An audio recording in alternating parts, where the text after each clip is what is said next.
To call the meeting to order. I'll do the pledge of allegiance. Pledge allegiance to the flag of the United States of America, and to the republic for liberty and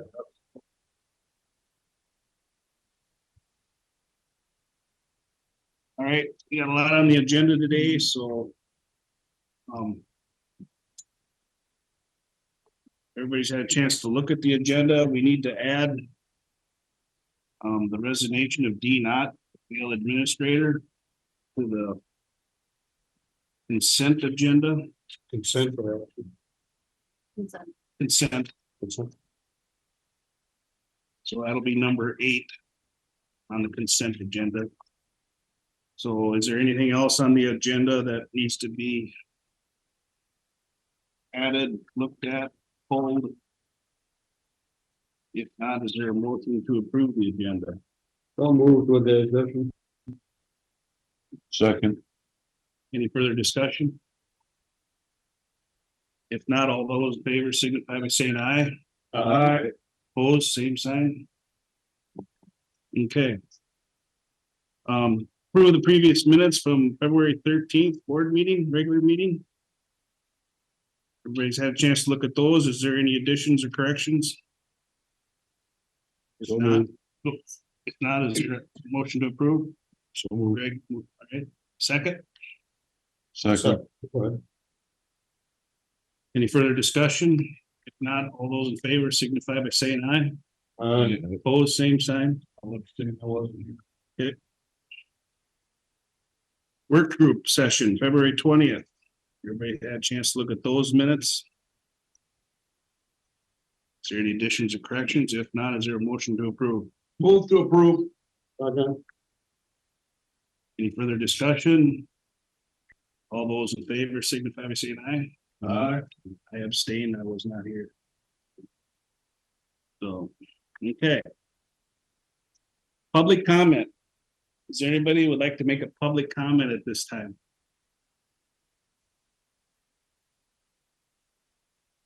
Nobody on screen? I think most people are here for the public hearing, so. Hello, Mike. Yeah, go ahead. State your name. I'm Ron Wilkie, Okay. 110 Shore Acres Road in La Crescent. I'm not on screen. I'm on my phone, so I would like to comment when given the opportunity. Okay, for the public hearing, yep. Okay. Thank you. Thank you. Okay, if there's no other public comment, I think we could move forward with Danielle. Hi, Hello. thank you for having me today. My name is Danielle DeVito. I'm with the Minnesota Department of Agriculture. I'm going to pop open a presentation real quick and then share that. Make sure we've got it all up here. Click over to Zoom and hope technology is working awesome right here. See, make sure it pops up. There we go. Sounds good. Let me minimize this one so we can see this, pop that over. And we're looking good. Awesome. So like I said, my name is Danielle DeVito. I'm with the Minnesota Department of Agriculture. I am our pest mitigation regulatory coordinator. So I'm here to talk to you today about spongy moth. In the past, you may have heard the term gypsy moth. I did present virtually in 2021 also. We've definitely been down and done work in this area, but it did change its name. So it is now spongy moth. Used to be gypsy moth. That's all I would say on that. Moving forward with the new name, same pest. It's the same pest, right? Same pest. Okay. So just like to let everybody know that and kind of put that statement out first. Do you mind if I sit so I can? Yes, that's fine. Okay, Yep. sounds good. Thank you. So a couple things we'll kind of go through here. What is spongy moth? Why do we care? This is a federally regulated invasive pest. It eats a lot of leaves. It's a tree defoliator. It consumes a lot of leaves, a cubic square foot in not a cubic square foot. Yes. In a day. So a caterpillar can eat a lot of leaves, and that causes a lot of concern for all of our trees. Came into the United States in the late 1800s on the East Coast. In Minnesota, we've been doing a trapping program since the 70s. did the first treatment for that in the 80s. And right now, Lake and Cook County are under quarantine. So it's a federal quarantine and a state quarantine, and it impacts a lot of industry, whether it's tourism, logging industry, paper mills, firewood, any kind of industry like that is impacted by quarantines. Also, about 2/3 of the way across Wisconsin. So it's kind of creeping in, getting a little closer to this area. When we look at just brief life stages, the egg masses up there is what we're going to see most of the time of the year. Those egg masses are laid in August and they're all the way until late May and June before they hatch out into those caterpillars. And those are the caterpillars are the most likely stage somebody would see as just a person out walking around. If you're looking at bugs and stuff, that's what you would see. The moths and their adults, they're only out for about 2 weeks and they fly during the day. So often they're just, people assume they're a butterfly or something. So it's not something you necessarily, you notice right away, flying around, standing out. The concern with really these caterpillars, when they hatch out, that's an egg mass. They have about 1,000 eggs in them. Those caterpillars are like 1/4 of an inch in size, very small. And in a short 6-week period, they go from 1/4 of an inch, like say like pinky fingernail, up to about 3.5 inches. So as I say, they eat a lot in that growth time. Looking at that adult one, they're very furry. They have those blue dots and those red dots. It's 5 sets of blue, 6 sets of red. So very distinctive caterpillar. And so as they continue to grow, they shed those skins also with all of those hairs. The only way that they move on their own really is through their natural dispersal. When they're little tiny caterpillars, they climb up the trees and they put that silk thread out and the wind can carry them. On their own, they can move about 1 mile a year. So it's a slow rate of spread naturally that way. But the concern is that they eat a lot. So here's a picture looking at these trees. This would be what you would think you would see in May as the trees are leafing out. Unfortunately, this is the picture in July because the caterpillars have consumed all of the leaves. If that happens 1 year, it's not going to kill our trees. They'll re-leaf out, but it happens a second year, a third year. It really stresses and weakens that tree, uses all of its excess energy, which can lead to mortality on the trees or other diseases. When we talk about defoliation, it's what we call it, they eat all the leaves. Here's a picture that's actually out of Pennsylvania, but that brown in the middle of the screen has all been leaves consumed by spongy moth deep in that valley. It's nice and lush and green, as our forest should be. They defoliate about 1 million acres across the United States annually. Wisconsin had 300,000 acres roughly last year defoliated in the northern part of the state. But not only just impacts to the actual tree, there are some human health impacts with them. The health concern, you have a beautiful tree hanging over your deck and this infestation occurs. Well, they grow really fast. What happens when you eat a lot comes out. So caterpillars, it's called frass when an insect does, and that's a lot of leaf litter and a lot of frass on your cars, on your decks, on your driveways. As your trees die, can impact your property values.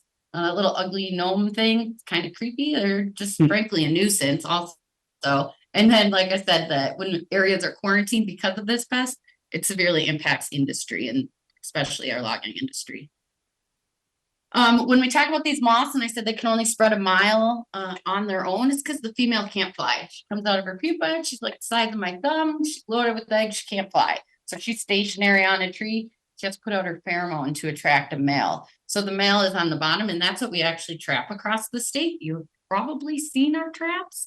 And some of you that have been around for a while, you may have had very similar presentation in the past as well. Share file. You've definitely been around. So where is Spongy Moth currently? When we look at this, here is our national map, and everything in the dark blue is under federal quarantine. So there's regulations on what can and cannot move out of there. Everything has to be inspected. On that front kind of line, there's that light green. We call that our action area. I work under a federal program called Slow the Spread, and we have the federal program. It's with USDA, the Forest Service, and then there's 11 states and a couple universities, and we all work together. We all manage the same. We all survey the same. It's really cool cooperative program that is kind of unique to Spongy Moth that you don't see with other things across the country. How current is that, man? We just redid it in January. So very. So how much has it grown like in the last 10, 20 years?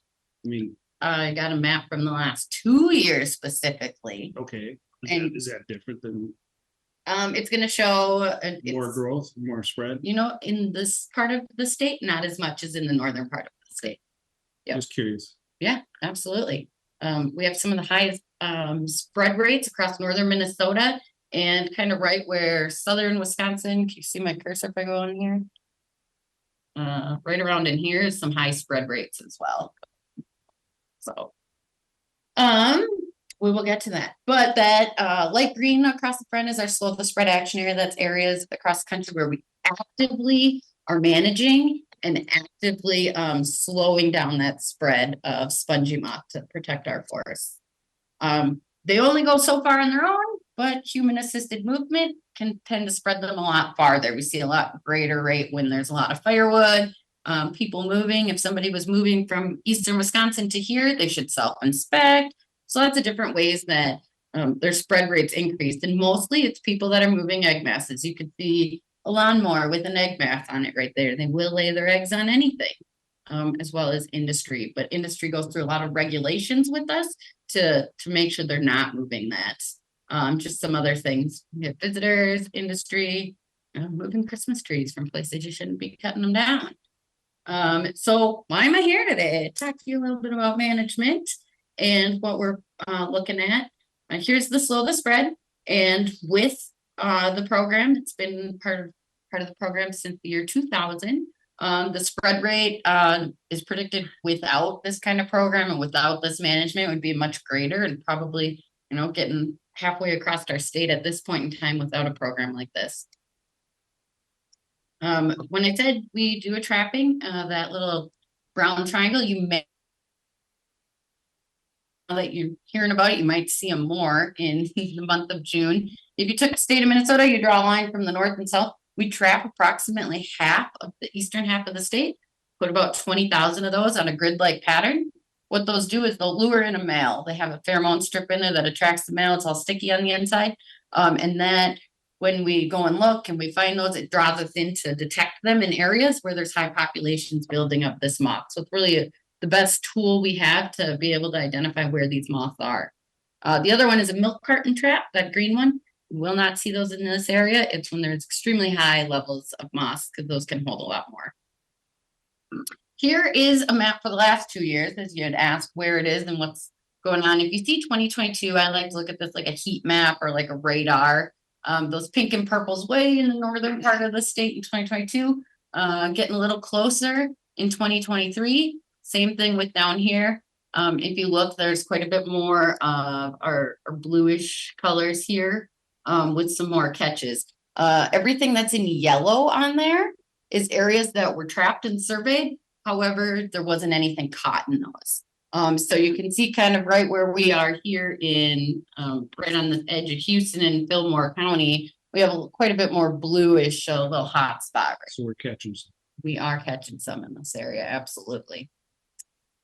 So here is what our results were last year. See that bright red dot in Fillmore County right across the line? And where I'm going to talk about today specifically is we've got kind of 3 main areas with some orange dots. So the oranges are some higher catches, and those ones you can see across those 3, and that's going to show over what I'm proposing today.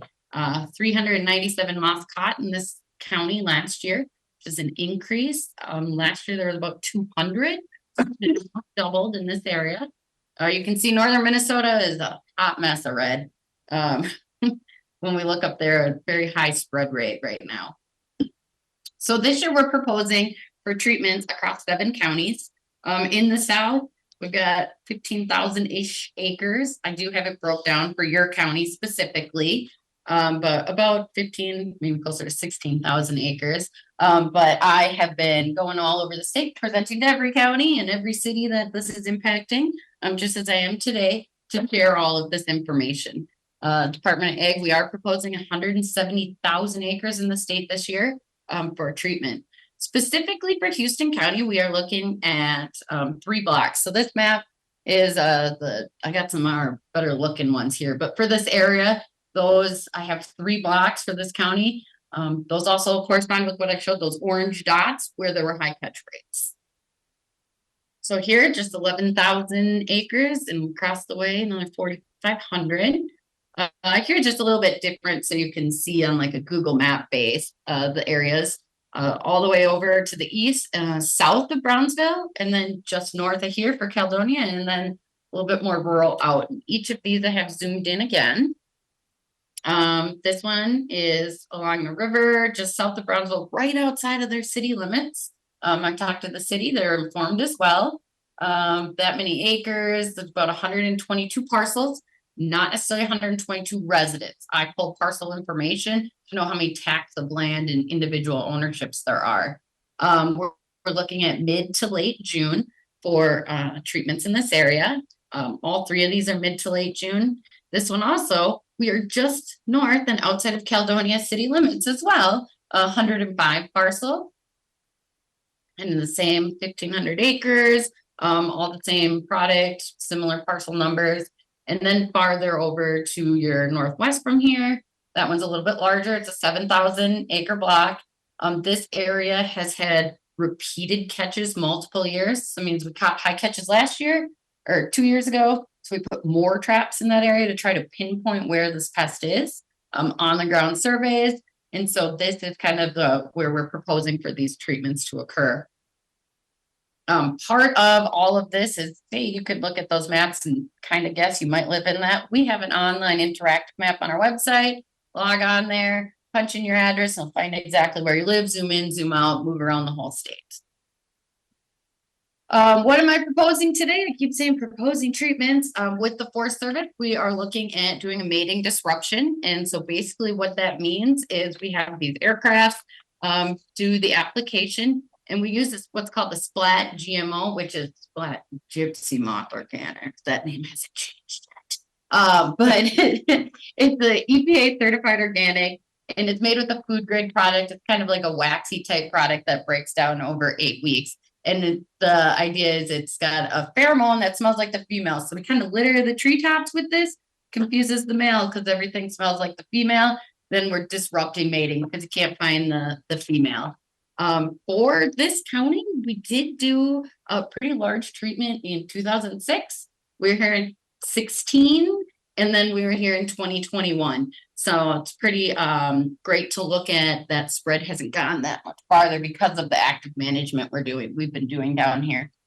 What am I doing? How am I letting everyone know? I'm here today letting you know I'm working with 19 different local government units. Part of the environmental assessment is coming out and presenting to everyone, so you're aware. Once I've completed all that, we'll put out a press release statewide, and then all of your citizens who live within any of those blocks are going to get a postcard from me. The postcard's going to have some information, our webpage, a QR code, and then also invite everyone. Post a public open house for citizens to attend so they can hear about it directly from me as well. There's also going to be a virtual meeting as an option. I like to give everybody the opportunity somehow to attend. We'll put a notice in the paper, work with our local emergency management, news outlets. We also have an email and text notification you can sign up for if you live within one of those areas. When we are doing our treatment, again, try to reach out and get, if you have a public information officer, any of your Facebook pages shared. Often sheriffs will share on their pages so people are aware. Those aircrafts do fly low and you can't see anything dispersing out of them. So sometimes citizens call 911 and are a little concerned. So I work very closely with dispatch so everyone is aware of our projects. I mentioned an environmental assessment. Every one of these projects goes through a full environmental assessment. Part of that is not just the impacts, but also the scoping and the notification. So that's me here, and I will be sharing and sending out postcards as I've done across the state. That is open for public comment. You can definitely go to our website and submit a formal comment if you would like to. That is available, and that's part of the environmental assessment. I got 1 minute to spare. Any question? So it doesn't actually kill anything? No. It just disrupts their mating. Yep. So it has no non-target, so there's no other impacts. Okay. Mm-hmm. Didn't know. Thought it was something that would kill the pest. Nope, it does not. Just kind of confuses them so they can't mate. So then we have lower numbers the following year. I take it this is more common in hardwood. That's one thing, they will feed on 300 species. So there's preferred aspen, oak, poplar species. In the absence, they feed out all the leaves, they will feed on conifers as well, but they definitely, hardwoods are a very favorite. They stay on the surface, they don't get under the bark like some of these other They pests do that not. we've had. Correct, yep. Any other questions? You did a very good presentation and thank you for the information and Thank you for your time today. Yep. Appreciate it. Thank you. thank you for reaching out to everybody too. Yeah. They appreciate that. Glad I can join. Have a great day. Thank you. Thank you. Okay, moving on. It's 9:20. We'll suspend our regular meeting. I need a motion to go into a public hearing. Okay, I'll second the one. Any further discussion? If not, those in favor signify by saying aye. Opposed, same sign. All right, Martin. You want to come forward and read the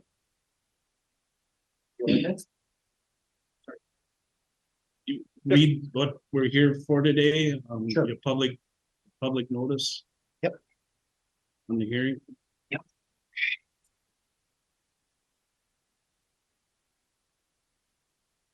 The notices, please take notice that a public hearing pursuant to Minnesota statutes 394-26 to consider adopting a no-wake zone by ordinance will take place during the Houston County Board of Commissioners meeting on Tuesday, February 27th, 2024 at 9:20 a.m. in the Commissioners Room,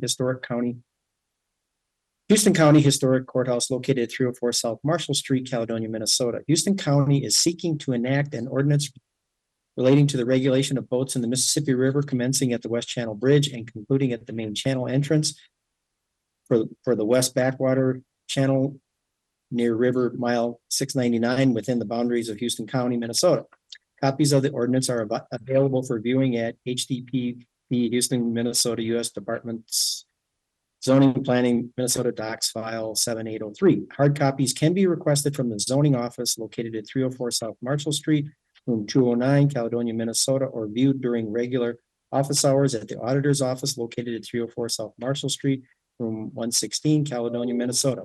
All persons having an interest in the matter are invited to attend the hearing.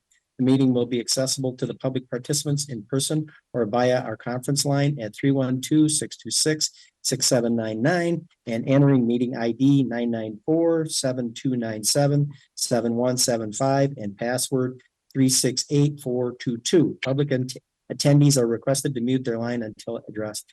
Houston County Environmental Services by Martin Herrick, zoning administrator. So this is the second time we visited this? Correct. So what are some of the changes in this time around? We're revisiting? I guess we're getting input from, but I think the big ones are that La Crescent is willing to pick up the costs of the buoys is our understanding. And that's really probably the main one is basically the cost would be the buoys. As far as that goes. Okay. Well, at this time, we could listen to public comment. Anybody would like to come forward? For public comment on it. State your name and where you're from. My name is Jim Allen. I'm from Shore Acres. Okay. We've had quite a few meetings on these. I think some of you have heard what we're telling you now. Is that it's a very narrow strip. It's what 500 feet across, maybe 300 feet across.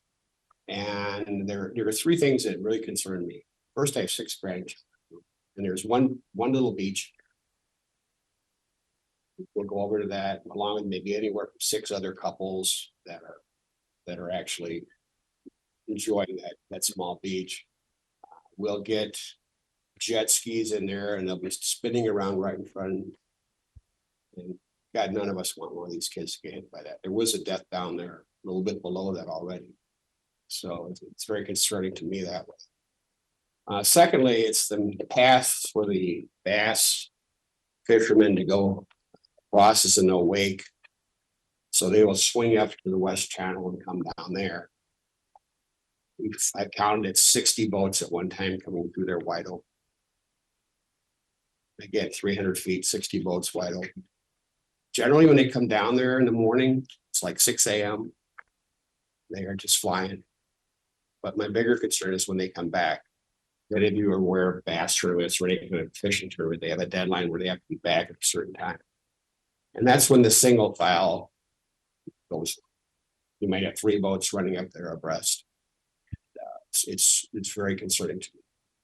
I have had a part of my dock broken up in the wake. But again, my whole thing here is simply safety. I would sure hate to see somebody get hurt out there when we had a chance to do something about it. I hope you all are considerate to our problem here. I thank you for your time. Okay, thank you.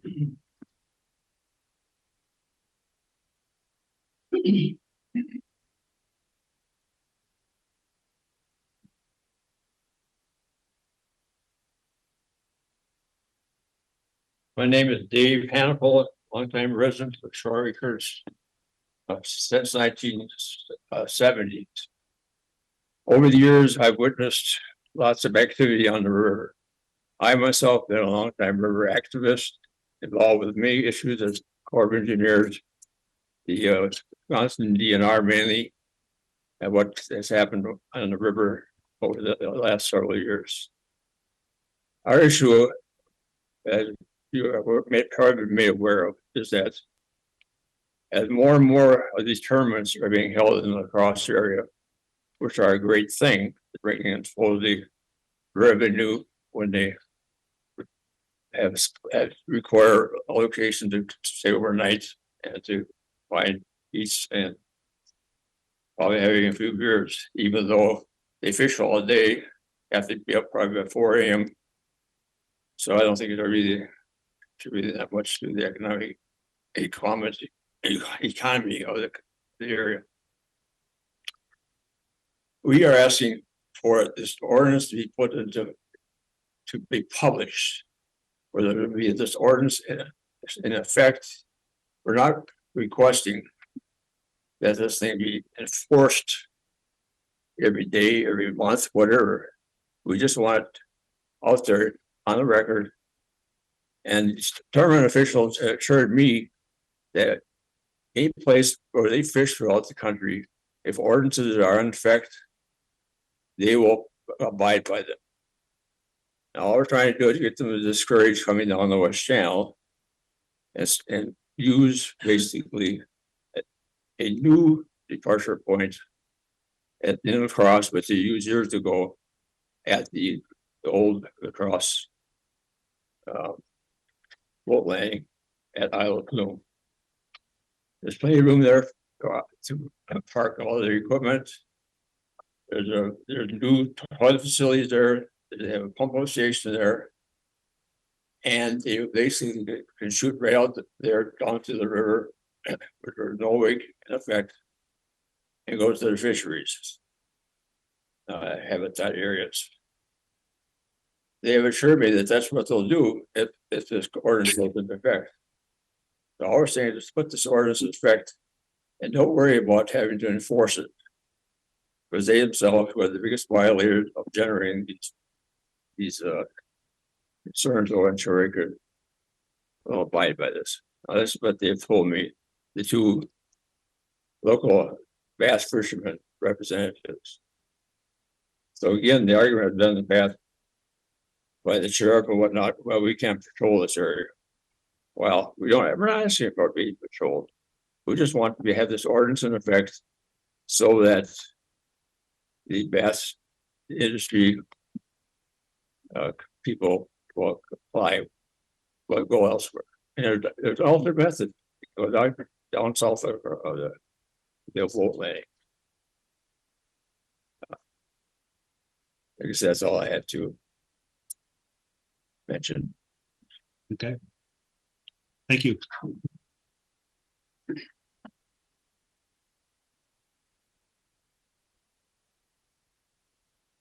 Anybody else? I wonder if this is a good time to let this go. Okay, Ron, did you want to speak? Now's the time. Yes, I would. Thank you. I too am speaking in support of the no wake zone on the Shore Acre section of the West Channel.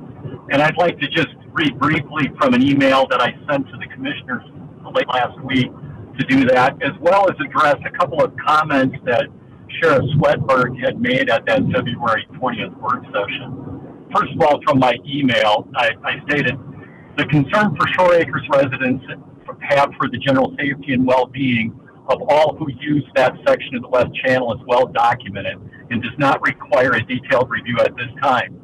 Rather, I'd like to address questions discussed during the October 3rd, 2023 board meeting, the first of which focused on the 100-foot restriction. While the 100-foot limit may not be the perfect solution, I believe it is a compromise that will be far better than doing nothing and will have a significant impact on raising voter awareness of speed and wakes, creating a safer environment for all using and living on that stretch of the river. At that same meeting, questions were also asked around enforcement of the ordinance, and Mr. Hannaful just spoke to that. And I would add, as is the case with existing no wake zones on the Wisconsin side of the river, it is not reasonable to expect law enforcement patrol boats to provide total coverage and presence, similar to law enforcement of speed limits on our highways. However, the vast majority of voters observe existing no wake zones as posted, whether or not boat patrols are present. One additional area of concern raised during the October board meeting centered on the expense. And I think Mr. Herrick mentioned that the city, sounds like the city of La Crescent exploring options to support the expense. But to that concern, I would also like the board to consider that the cost of doing nothing could be far greater than the expense required for signage if the ordinance prevents serious or even tragic accidents. Once established, I'm confident an affordable solution can be found. And then my last comment is with regard to some of the comments Sheriff Swedberg made at that February 20th work session. He mentioned the ordinance would be hard to enforce, and I just addressed that concern in the email to the board. But then Sheriff Swedberg also said his office did not receive regular comments about the issue or comments on damage. He also suggested that commissioners do some sort of study before adopting the ordinance to see how much boat traffic there was in that area and if there was truly a need. To those comments, I would say the concerns and the need for the no wake zone have been expressed and well documented at numerous community meetings and public hearings, most of which I believe were included in the application submitted to, and as you know, approved by the DNR. I believe further study will only tell us what we already know. There are literally hundreds of boats traveling through that section of the West Channel on weekends throughout the boating season at speeds that stretch of the river cannot safely accommodate. Now, the last thing I would say is, and I don't know if this is a good analogy or not, but in my mind, to not make some effort to slow boat traffic in that section of the West Channel would be the equivalent of allowing motor vehicles to travel city and residential streets at the same speeds allowed on the open highways and interstates. So again, thank you for the opportunity to address the board today, and thank you for taking the time to reconsider our concerns. Okay, thank you, Ron. Anybody else? Please come forward.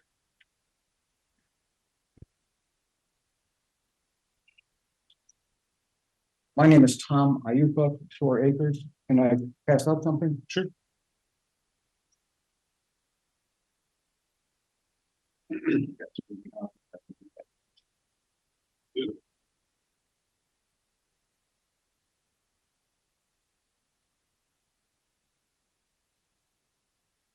What I've given you is an aerial view of the area there from the Floden Dam to the Highway 1461.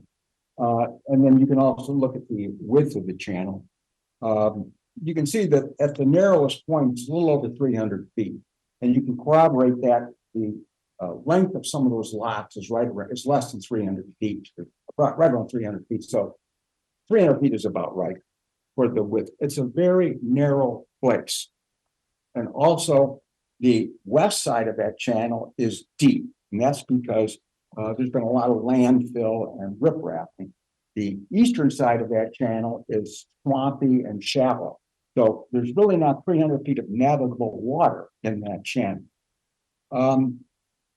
It's a very unique area. It's a small area.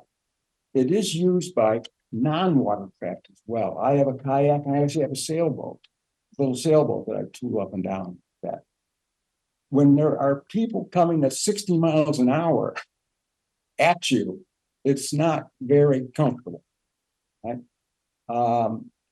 Now, as Ron Wilkie just said, this is not the no ordinance wake, the ordinance for a no wake zone is not going to be the end solution, but it's a step in the right direction. Several of us have gone to the Harbor Commission at La Crosse, and one of the guys there on that commission had a great comment. He said, "What are you guys doing? Are you doing anything to protect your own property?" And the response was, "Well, no." Right? So this shows some good faith on our part that we are willing, that Minnesota is willing to come up and have some plan to protect the Minnesota side. And then hopefully down the road, we can work with the La Crosse side to have a full plan for that area. So I hope that you will reconsider the proposal. Also, we do not have a no wake zone at flood at high water. La Crosse has a no wake zone for along developed property when the river hits 10 feet. That does not include the West Channel because La Crosse does not consider that developed area.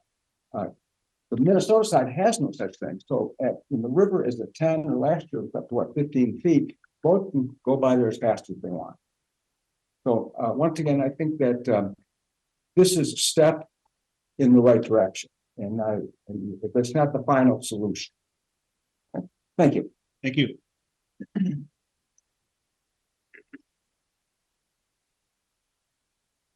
Hi, my name is Mike Pellinger. I'm representing the city of La Crescent and here to answer any questions you might have. Just as a little bit of a background, the city has no authority in this situation. It's a county authority. And so we really became involved in this back in about 2018. And that was with some of the changes that occurred on the Wisconsin side with the closure of the main channel to no wake. To protect the large boats that were coming into the shoreline and Riverside Park. As a result of that, most of the fast boat traffic has been transferred to the West Channel, and that's what's created this problem. Last year, there were more than 50 weekend bass tournaments sponsored out of La Crosse. So nearly every weekend, there is a bass tournament coming through that area. I don't know what their totals will be this year, but it may be higher. I think last year was a little bit of an anomaly because it was the end of COVID and they hadn't had them for a few years. But we do have a tremendous amount of traffic on weekends, and that's when the complaints come in. I know that Sheriff Sweatberg said that they haven't received as many complaints, but I think our council is supporting this because we received the complaints in La Crescent because they're unaware that we're unable to enforce anything in that area. So at the planning meeting, there was some discussion whether or not the city would be willing to pick up some of the costs. As I understand it, we can't do any of the signage. It has to be done by the county, but we are willing to put the buoys out and do any of that type maintenance that we are allowed to do under the ordinance. Okay. Thank you. Yeah, thank you. Hey, Mike, Yes. curiosity question, when you said there's 50 tournaments. How many summer weekends are I'm just saying that maybe 2 weeks? In a week? there are some during the week. They have 2 national tournaments coming in again this year. They host the high school tournaments at the same time that the weekend tournaments are going on. So if you check with the Visitors Bureau, they'll tell you how many they're sponsored. Some larger than others. Yes, yeah. And unfortunately, they're organized out of the north side of La Crosse, so the only way to get to, they're leaving the Copeland Street landing, and so they have to come down this way to go south. Thank you. Sure, come back. You Want to sit down? can see me if I sit. Camera. Camera. Otherwise you just. There, you know, I was just sitting here thinking, there is actually somewhere either in the West Channel where this works. It's already working. If you go over the bridge from La Crescent to La Crosse, below that, south of that, there is, I'm sure you've seen those condos and everything that are built there, that Weezer built, a bunch of them there. So that's right after us. And there's been no wake buoys in there for how many years ago? 20, 30? The marine. Yeah. And it still works today. There's nothing there. There's just a dock for these condos. But the old marina was there has been long gone, but the buoys are still dilapidated, but floating there. And people come to those and they slow down until they get out of that area. Then they come speeding by us. So I mean, the buoys, and nobody's enforcing that. The buoys themselves do a considerable amount of good. Gosh, that's a pretty simple thing, I would think. So again, we see it working there, just not in our area. That's where we need your help. Thank you. Thank you. Yes, I just want more. come back up, please. Sure. Further, I sit down. I just wanted to, a lot of people have focused on the bass boats. I would just like to remind everybody, it's not just bass boats. There's a lot of fast traffic through there. Jet skis, fishing, pontoon boats. There's a lot of fast action through there. Not realize the problems that they're causing. So, I mean, it's just having the buoys and things would call attention to people. So in one sense, it would be somewhat self-enforcing. But again, I would like to remind you, it's not just bass boats. Thank you. Are there any other comments to be made at this public hearing? Martin, do you have anything more to add? No. All right, is there a motion to adjourn the public hearing and resume a regular meeting? So second. Motion is made and seconded. Any further discussion? If not, all those in favor signify by saying aye. Aye. Opposed, same sign. Okay, we're back in regular session.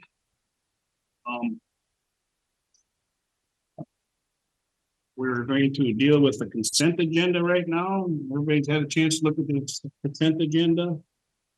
There's been an addition on there to accept the resignation of D. Knott. And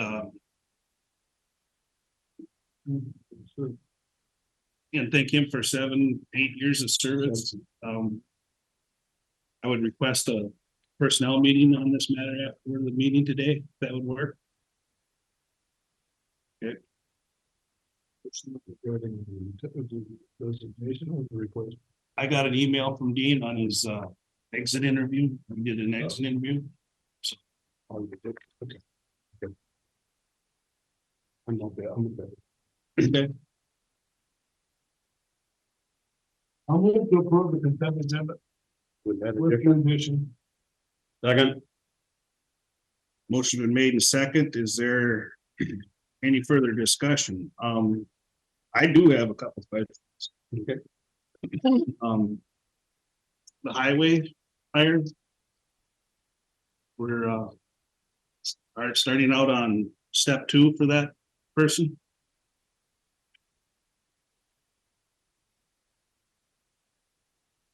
Yes, Commissioner. So what is our policy going forward here? We're going to start people out at step 2. No, it depends upon the individual's experience that they bring to the county, excuse me. And that's how we determine where we offer steps. And do you want to talk about some of this? Yeah, so this person, experience? so he has his class A CDL. He's finished up his apprenticeship program through the 49ers at the training center, all the classroom stuff and stuff at that training center for his operators certification there through the union. And then he does have some work on construction equipment, skid steers, some backhoe experience, some mini excavators, and a little bit of dozer and front end loader work on top of that. So not a terribly extensive amount of experience, but he does have some coming in along with that CDL was mentioned as well. So figured that is a reasonable starting point for this individual.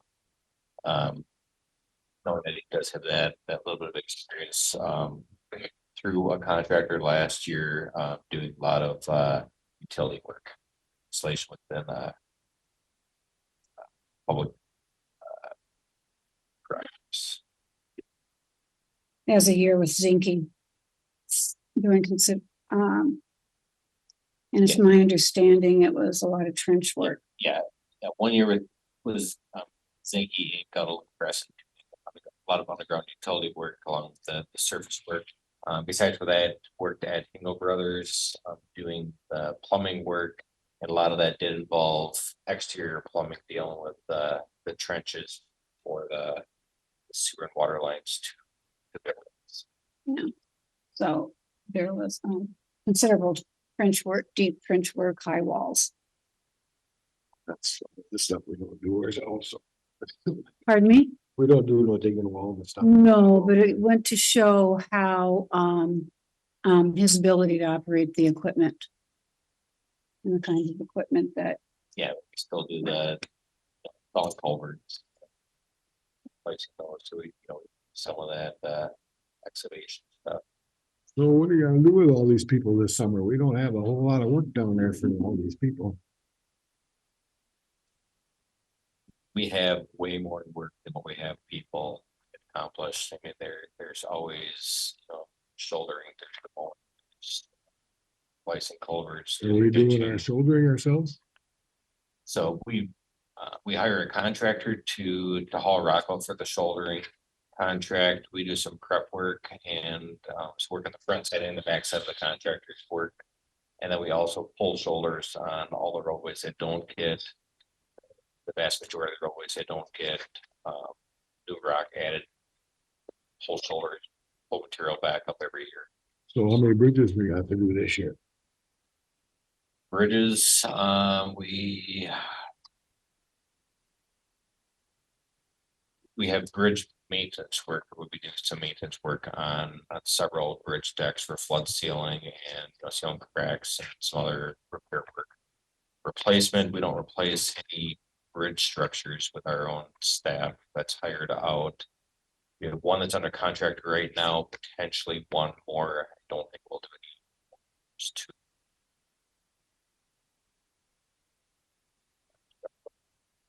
If I may, Greg, I just, getting back to the step thing. My only concern is that the consistency of our policy of hiring. Because we recently hired someone at step one who has a similar experience. And now we're gonna start this gentleman out at step two, and he's been here 2 years and he's at step.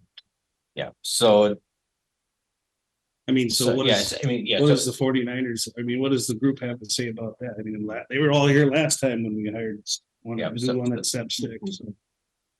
also keep in mind, there'll be a step apart because there's this other person, don't know their exact step date, but it is not uncommon that we may have people on the same step for a short period of time, then that other person that's been with us a while, they jump to their next step. And so they are, But we started out at step one on the first. one individual I recall we did based upon what was presented to us by that individual as far as, And if I remember correctly, he had similar experience in construction and operating equipment. In fact, I think he even did a second interview and I would have to go back and look at that. I don't have all that off the top of my head. So as far as the starting point, and we do try to be consistent, uniform with where we start people at.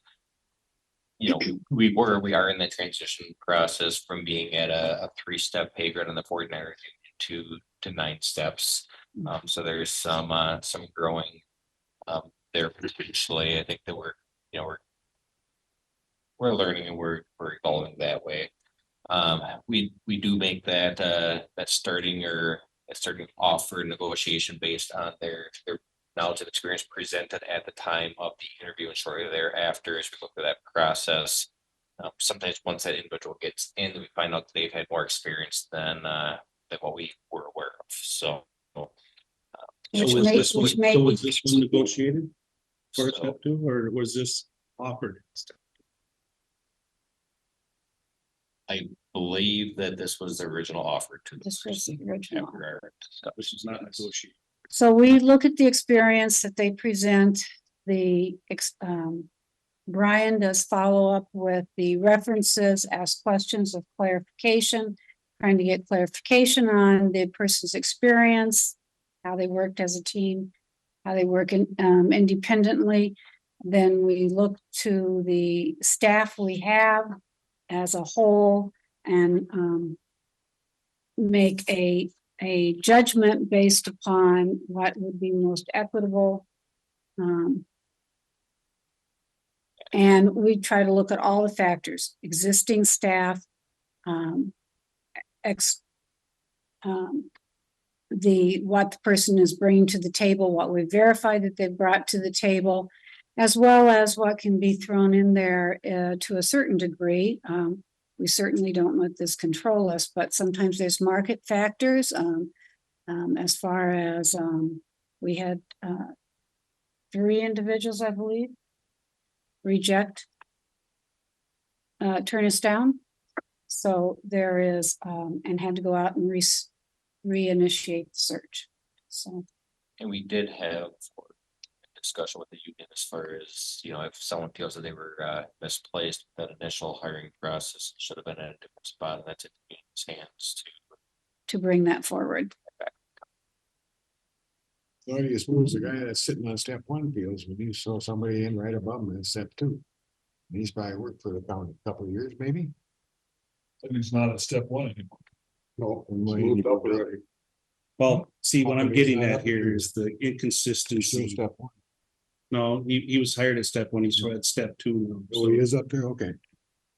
Our processes that we went through at the time are the same processes we went through with this as well as with other individuals He we was hired. offered it at step 1, and you're offering this one at step 2.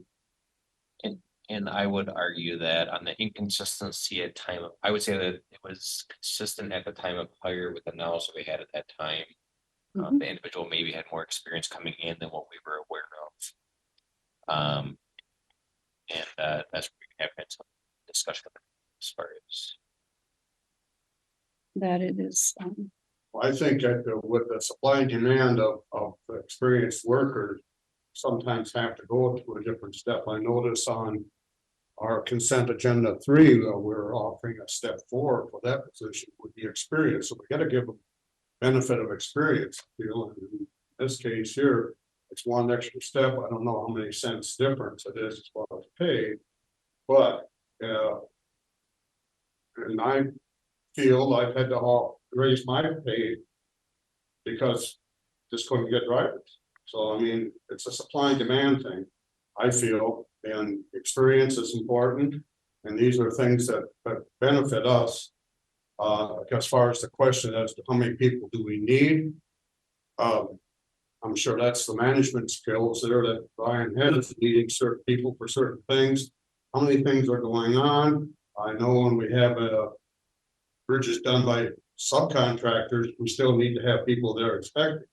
So, I mean, there's a lot of things going on other than shovel work. with the experience. I think it's a benefit. I think one step more is not. I agree with your comment about the experience, Louis. I think that's, we should try to hire experienced people. My only issue is the consistency of our hiring policy. And as far as number 3, yeah, we're starting, was that a negotiated step 4, or was that a offered step 4? That was a discussion after an offer at step 3.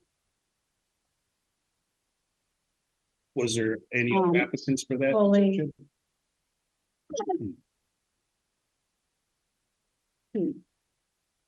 I'm trying to think back. I have to look too, I believe. The thing of it is, we do have some leeway for potential negotiations. We do not start at the top. I mean, a step is about all we would ever really look at on a negotiation. But they have to bring something more to the discussion during that than what we may have known about them prior to us making that initial offer. We can only, I would put forth very strongly that our processes are consistent. We look at the experience, we ask them questions, we follow up with their references, we go, we try to be as conservative as possible, knowing that potentially sometimes someone may come back with a counter offer, but they have to come back with something more than just a counter offer. They have to explain something maybe that we missed. So what did this person miss that came back for the step 4? It was Did she provide It was the level of experience, her ability to, grant writing potential that is there, the record, we asked more clarifying questions about the record keeping, the office management, if you will. I shouldn't say management, but office, the ability to work with technology and data records management, that sort of thing. Had many years of experience, and I think it will be able to jump into that position from day one and just move forward. So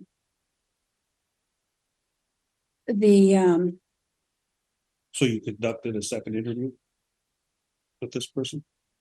No, it's not an interview as such, it's a discussion. There's not a committee interview on that. It's a Oh, so this all discussion. happened at one time when you offered? Well, this is a multi-step process, and the committee interviews the individual.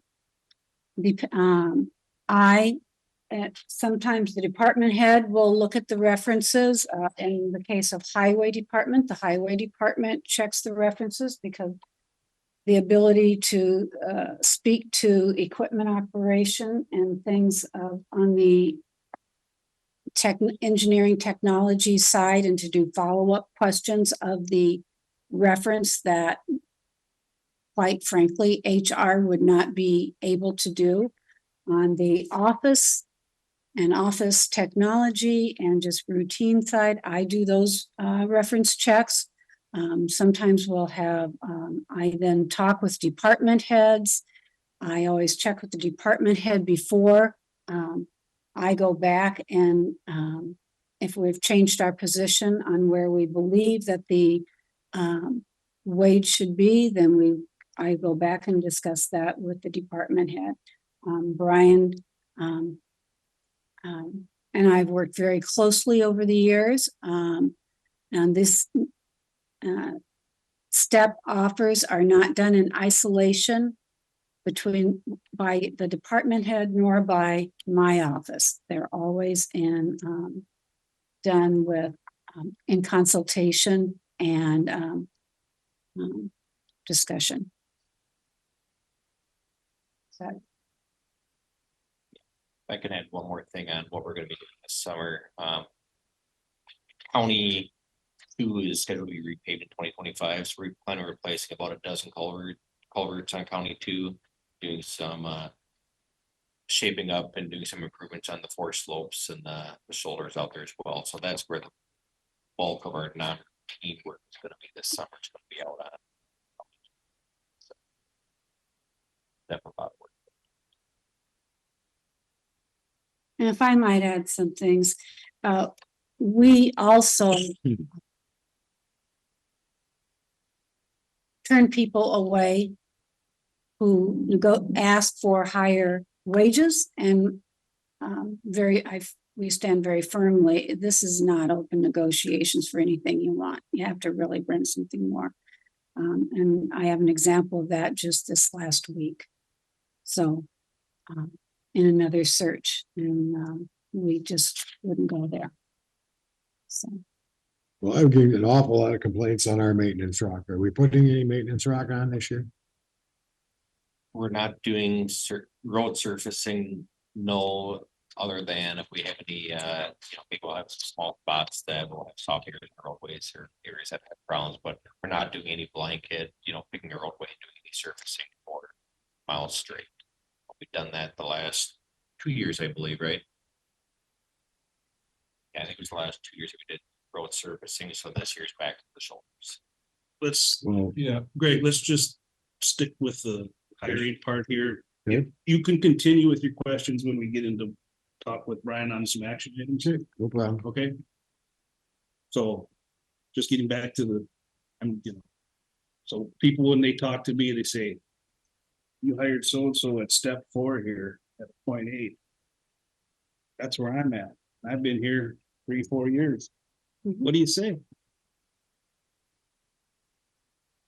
What do you say to them? First, we look to see the experience they bring to the table. So a person could be here 3 years and came straight out of high school. This person that we're. Case, they probably came from experienced positions as well. So. But I mean, not everybody knows when they apply how to negotiate or how to say the right things to get the extra step. Well, we do try to ferret that kind of issue out, and I think we do a very good job of that because we want concrete examples of why, and we follow up with that. Even in the experience that they put down, when we check references, we verify that this isn't just all fluff on paper. I mean, there is considerable thought and process that's put into this. Is it a perfect process? Maybe not, but it is a it's a process that we strive for equity and that we can hire the best person that we can attract to the county for the dollars that we have, and try to do a very conservative approach to that.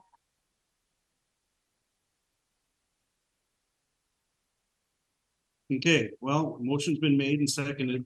Is there any further discussion on the consent agenda?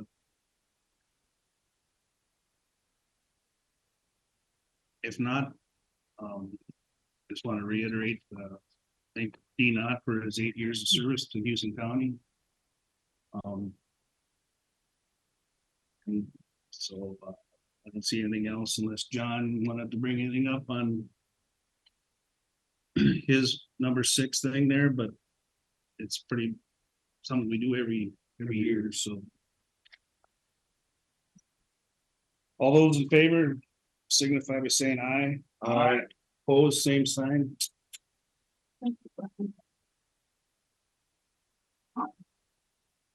All right, now we'll move on. Yep.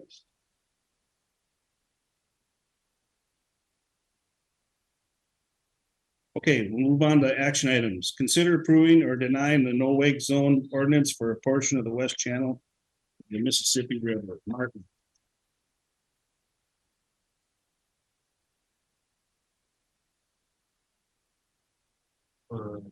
Requesting the ordinance be adopted, as we got the packet on it.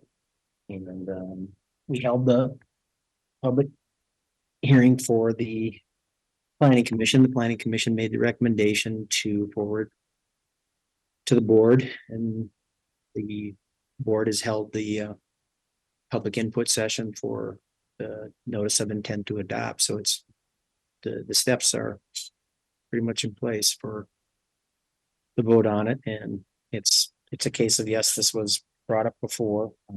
There is some new information that obviously came out of this hearing today, and basically the request is to consider adopting it. It was brought up about city didn't have the authority to enact an ordinance. And according to statute 394.24 subdivision 3,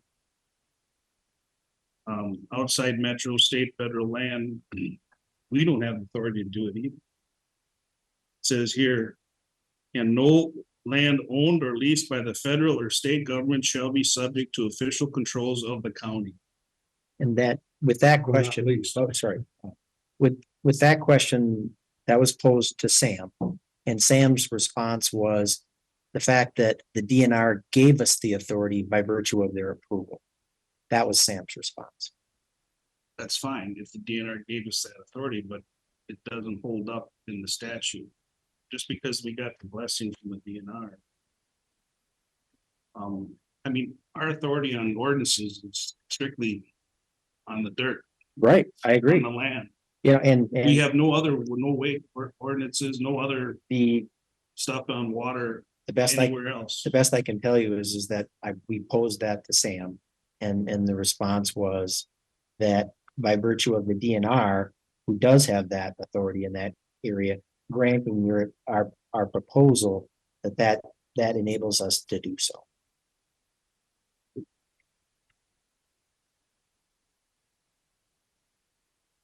How many properties are in that area that's proposed?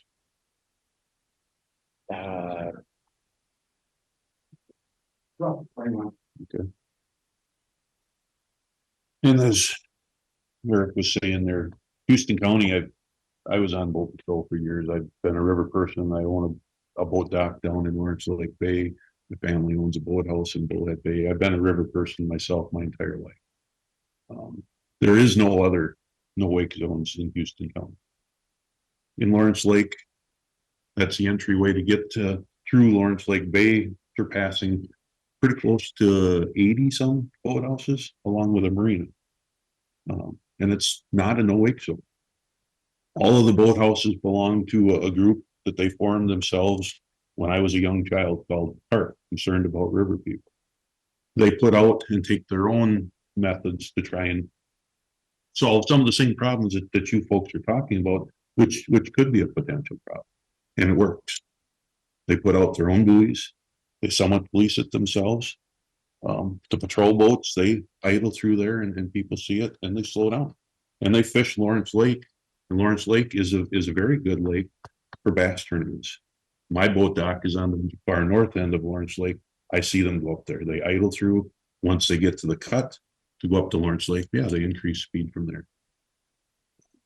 I liked Sheriff Sweatberg's presentation at the workshop meeting about putting a camera down there and seeing what there really is. Yeah. They're actually researching and take a little bit more. And I've heard from other people that own properties down in Harbor Lights, other boathouse owners that say, well, great. When are we going to get ours next? I fear that we'd be setting a precedent. As far as talking about the jet skis, there is state statute that a jet ski cannot operate in another boat wake, and I believe they have to be 50 feet from shore. Sheriff Sweatberg's on, he could probably tell us what that is. There's also stuff in the Minnesota Boating Guide that I just looked at that the state of Minnesota gives out that talks about, enforcement and common sense, basically, of slowing down. 300 feet is 300 feet. If you're only going to pass it at 100 feet, a bass 60 miles an hour over 100 feet from there isn't really going to cause a lot of weight versus a cabin cruiser coming through at a slower speed. I would myself like to see a a little more research done on it. And maybe put out your own buoys, like other areas are doing. Bullhead Bay does it, Lawrence Lake Bay does it, past the Shellhorn, they put one down there. And the people that water ski between the south end of Bullhead Bay and the Raft Channel, they turn around before they get to the boathouses down by there. They kind of self-police. And that's just a few of the notes that I wrote. Bob, your comments solidified the purpose of buoys. A responsible, good boater will see buoys, be it they're enforceable or not, they slow down. You just told us that they do that down there at the Bullhead Bay. Similar to a yellow state traffic sign, you bet. And the same thing, but a speed sign. So, and then when we're trying to compare West Channel with Bullhead Bay or Lawrence Lake, West Channel is a through road. It's like I-90. People are getting from A to B. They're not going on Road 21. People are going on that road for a purpose, to a destination. Down there, they're going to a destination in most cases. I know they go through at times to go fishing, but you solidified the purpose of having buoys. Responsible boaters will adhere to it, whether it's 100 feet from the shore or 200 feet from shore. They say buoys, and they will adhere to it. There'll be a continuation of what La Crosse has done south of the bridge behind the condos there now. You know, 100 foot out is approximately a third of the width of the channel. It's very noticeable. And sometimes we got to be proactive and say, you know, yeah, they haven't been here beating down the door saying, I got shore damage, I got this, I got that. They've lived with it long enough, and it's time to be proactive. Do we need to wait for something to happen and then be reactive? I feel being proactive is what we're here for. The inconvenience to those other folks coming through there should not be at the same level as the inconvenience our people live there all the time. Bass boats, yes, they may not make the same wake as slower boat, but there's issues that go on. The time of day of traffic, the speed of the traffic, and we should be looking at the health, safety, and pleasure of our constituents. And as was commented to, people from the Bass, organizations said, hey, our people will slow down if there's a buoy there. Just like down there at Lawrence Lake, just like down there at Bullhead Bay. The buoys are there. Good boaters will adhere to it. Is that a fair statement? But we don't need an ordinance to do that. I believe we need something. Well, you could, City of Crescent, if they're willing to do it, they could put in buoys there. But then it would We not wouldn't be- have an ordinance and we would, go ahead. Yeah, but then we, you know, we're not having it done correct. We've gotten the DNR's blessing, the Harbor Commission, I went and visited with them over there, and that's where we got this compromise of 100 feet. Because of not knowing exactly where the survey line is of the state line. So the 100 foot is a compromise, and having a buoy there will make it enforceable if need, but more importantly, it will get the most of the boaters, if not all, to adhere. Thank you.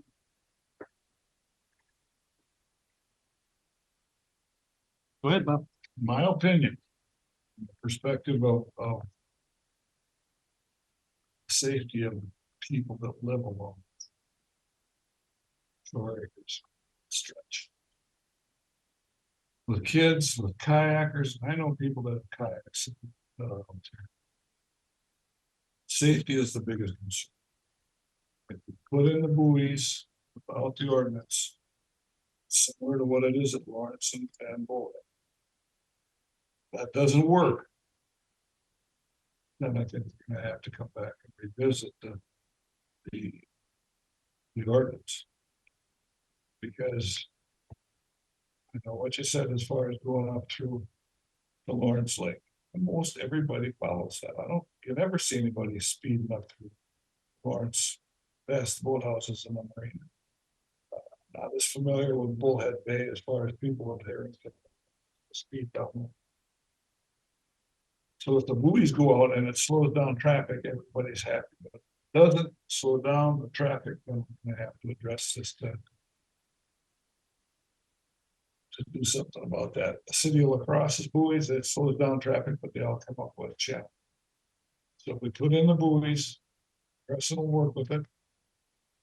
And then we can see if that does resolve the issue. I think doing the study with the cameras to see what kind of speed is going through there Absolutely. and what happened is important, but I think the buoys are essential. Try and control the situation. I agree. Now let's come back and add ordinance. Add the ordinance if that's necessary, but we need to do. Mhm. Who authorizes the placement of buoys? County or city? Or is it DNR? Or is it who? They can join the concern about river people and They could do it themselves. do it themselves. We'd be happy to have you join us. They meet on Memorial Day weekend down at the marina. They'd be happy to work with you. And they're protecting shoreline, they're protecting their boat docks, they're protecting and working some of the same things that I heard you folks talk about. You know, the folks who live down there, these are retirement. These are people who are, it's their dream, you know, and they should have the pleasure of sitting out there without having the mess. And I appreciate Greg seconding the motion back at the planning commission to go with this, and, you know, I think it's important that we do something for our residents, for our people. Taking care of people who are living here all the time, not the ones that come through once or twice a year at high speeds. Well, I think that can be accomplished without an ordinance. That's what I'm thinking. So this could be accomplished without an ordinance. Because we're stepping into something that we've never done before. And we have really no official control over the water, so. So when the sheriff's department goes out, they have no control over enforcing the DWI laws or anything out there I in the didn't river? say that, I didn't say that. Well, that's an ordinance in the state statute. That's state, yeah. Okay. An ordinance can We, have the we, same. we don't have an ordinance on DUI, that's a state law, statute. So And other types of boating activity.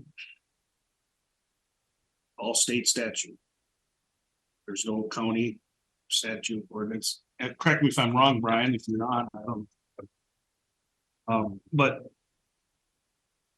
I agree with what Bob was saying there, Bob Schultz, and you too, Bobbers. But I think we could accomplish this without an ordinance and stick up some buoys, camera, look it over.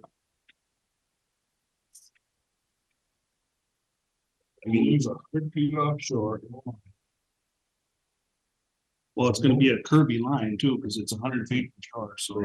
Oh, I think you take the narrowest point and another point. You know, with the buoys like this.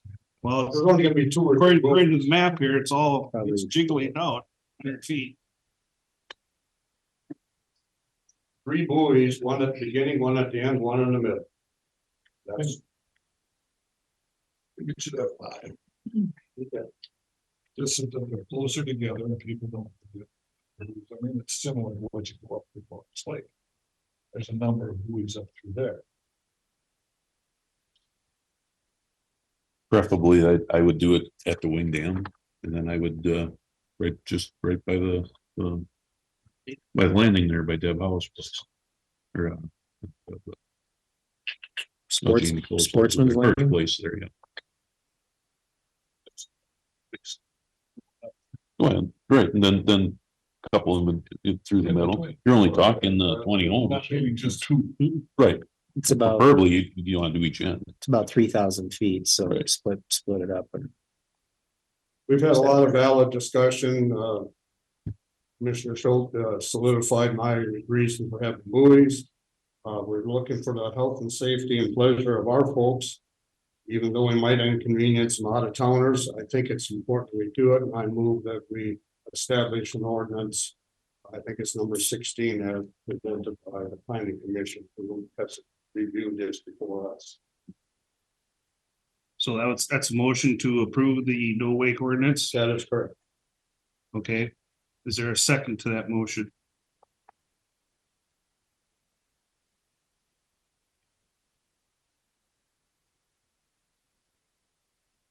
Is there a second to the motion?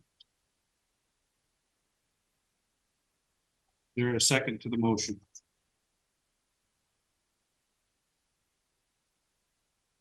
Given that motion fails on lack of a second. We'll make the notation that the county and the city should work together to get this buoy issue resolved, so that we can get the buoys in there. That Brian Floodway, the sheriff, should still put in the camera to get the further study information as far as the usage of that west channel. But we gotta put the buoys in. The buoys have to be part of this to see if that's gonna take care of the issue. I'll come back and Be nice to have that study.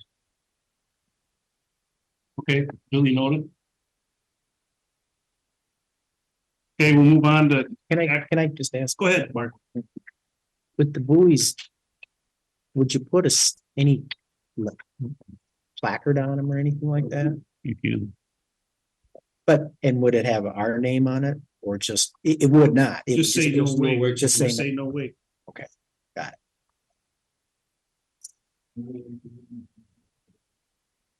And the city, I mean, the city said they would Yeah, no, I pay for that, so they could. yep, I got it. Okay. All right, thank you. Thank you. No way. That's all we use. All right, moving on to action item number 2, consider approving a professional services agreement with Pamela Larson of Minnesota licensed attorney. Yes, Yes, this is Attorney Yance agenda item. And I just let him know that it's just now coming up. So I'm not sure if he's available to join us. I know he has several hearings this morning, so if I agreed to act in his stead just for the purpose of going through this. So Attorney Yant has been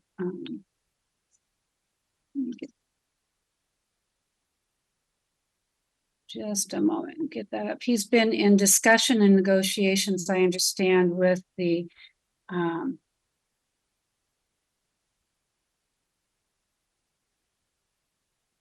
there we go.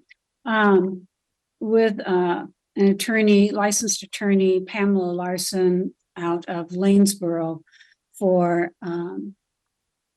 services as needed. What you will note in there is a maximum amount of services that would be rendered and a maximum cost. Also, there is a minimum amount that's mentioned because it's my understanding that Ms. Larson will be have to make herself available for hearings upon demand and has set time aside and given up certain portions of the practice to do that. And so the office is right now, I know they are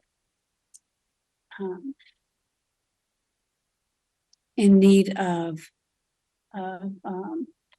legal services in light of a leave of one of their, an intermittent leave of one of their assistant county attorney. Assistant is on leave currently, or will be I believe it's intermittent leave. intermittent. So this will be hiring as needed. As needed. With that, I wanted to point that out with that floor and ceiling mentioned there. hire, it's a contract. It's a contract. Did I say hire? No, it's not a hire. Independent contractor, this is a professional services agreement that, like I said, that Attorney Yant negotiated.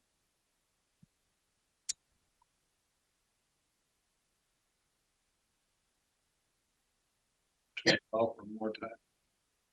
Get things done as far as the workload that he's got as far as. county attorney. Correct. There's a strain on his budget as far as that's concerned, twelve to $36,000. Cheaper than hiring another attorney, full-time attorney. Well, it sounds like he's kind of in a pickle, so he needs some help. That's my understanding, and I think he has Because of- been in that pickle for a little bit of time. When leaves start initially, we don't necessarily always know how long they're going to last or the impact on the county, and that's apparent to him. Notice it. I believe there's a third. There's a clause. 30 days. Let me double check it for you. What is it? A year? 30-day notice. So it's an ongoing contract with no date. It's just a 30-day. Term of the contract would be effective on March 1, 2024 and remain effective through December 31, 2024. So for the whole year. Whole 24 year. That said, I'll make a motion to approve the professional services agreement with Pamela Larson. Motion's been made. Is there a second? Second. Any further discussion? If not, all those in favor signify by saying aye. Aye. Opposed, same sign. All right. Consider renewing Ziegler Cat 3-year customer service support agreement. Yes. Yes, let me just pull that up real quickly. The agreement that is in front of you is for 3 years. It's about $900 a year more than the previous one that was negotiated. Not negotiated, that was entered in 2020.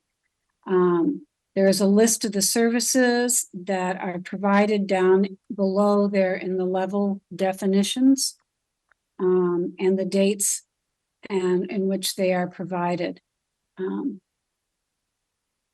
Basically, our staff checks fuel and makes sure that does the monthly check testing on it just to make sure that it's still actively working. So they do a yearly 64-point inspection every year. And then there's the 67-point. I mean, which level are we getting here? Is it level 1, 2, 3, or is it all of them? Components of all of them. I mean, if there's any overlap in one to the next, I mean, we get the higher level. We've had to, they come out and keep it in good operating form. We have a, not only I think is it critical to our keeping operations going from an IT perspective, but when you have a 24/7 residential facility, it's critical that we have a generator that we can rely on. Big generator. Have they done a good job for? Done an excellent job. They're timely. When we've had to call them out on I think it's been a couple of years of repair, we haven't had to do much in the area of repairs because the maintenance has made sure that it's appropriately operating. So the yearly payment is $7,553.37. That's what they're asking. It was, I believe, 66 in 2020. It's about a $900 increase. Yep. Mhm. And it's something that I put into the budget. Is there a motion to consider renewing the Ziegler Cat 3-year customer service support agreement. Because we gotta have the backup. The sheriff's department. One and what have you. Motion's been made and seconded. Is there any further discussion? If not, all those in favor signify by saying aye. Opposed, same sign. If I may make just a quick comment to talk about the agency of it. If we had for instance, any kind of event that would necessarily take all the power off, this would be highly important just for the security, but also for operating some of those HVAC systems over there. And you know, the jail is on a separate air circulation, so it's important that we have this, and I appreciate your support. All right. Action item number 4, consider authorizing payment of $15,704.78 to the Nexus Family Healing service provider to resolve program shortfall related to first 3 years of operation. John. Yes, commissioners, this is something we discussed last week, or was it the week before? I can't recall. You had a light agenda and I came in and with you about this. So this is related to the Southeast Regional Crisis Center, and it is a collaborative effort between Mayo, Olmsted Medical Center, the Crest counties, which are the 10 counties in Southeast Minnesota, and also NAMI, which is an association for people experiencing mental illness.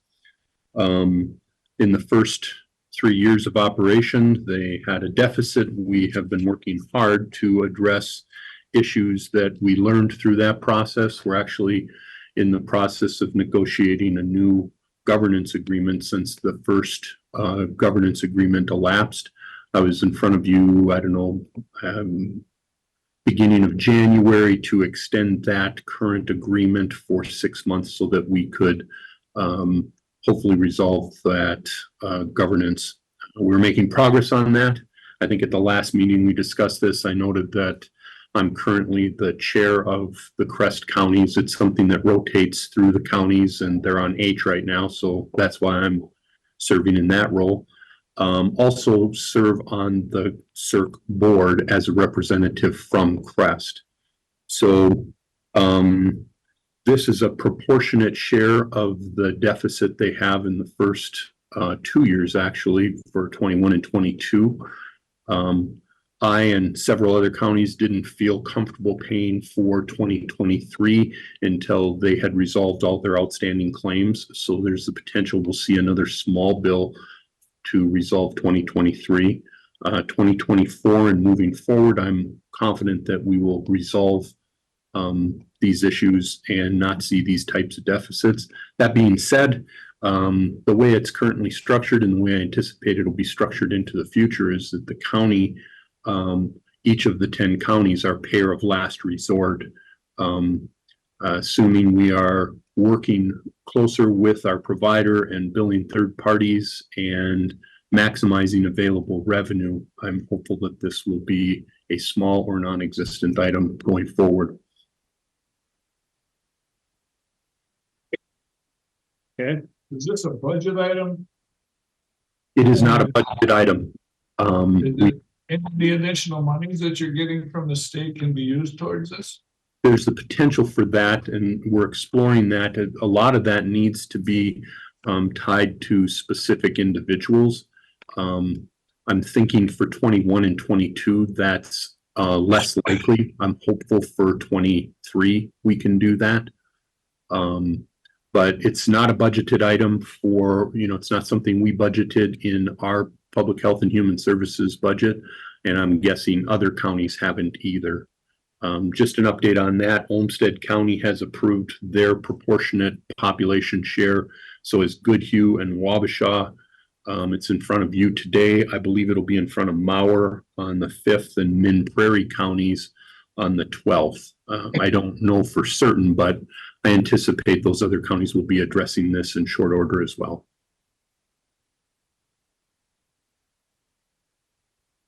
So apparently the initial costs or estimates was lower than they ended up costing.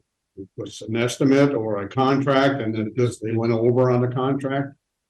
Yeah, I think a number of things contributed. Number one being a startup and not really knowing exactly what to project. Number two, they launched in the middle of the pandemic that had a number of different complications as a result of that. And then I think all the partners getting a better handle on exactly how this operation is going to go forward and how we can put together a sustainable finance package.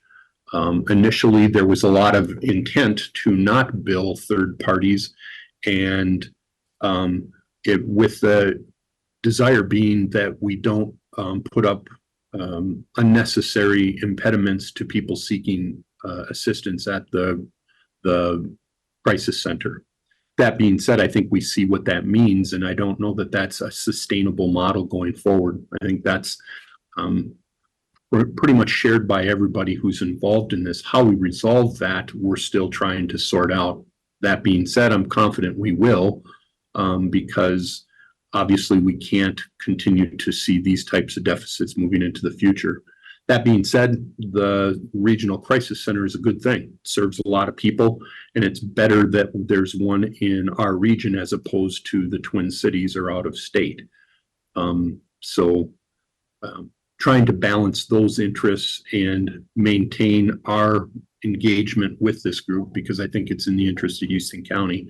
And, you know, for whatever it's worth, at least right now, I'm a little more engaged in it than typically I would be, since it's my year to be the chair of CREST, and I'm also appointed from CREST to be one of our 2 board seats from CREST on that CERT board.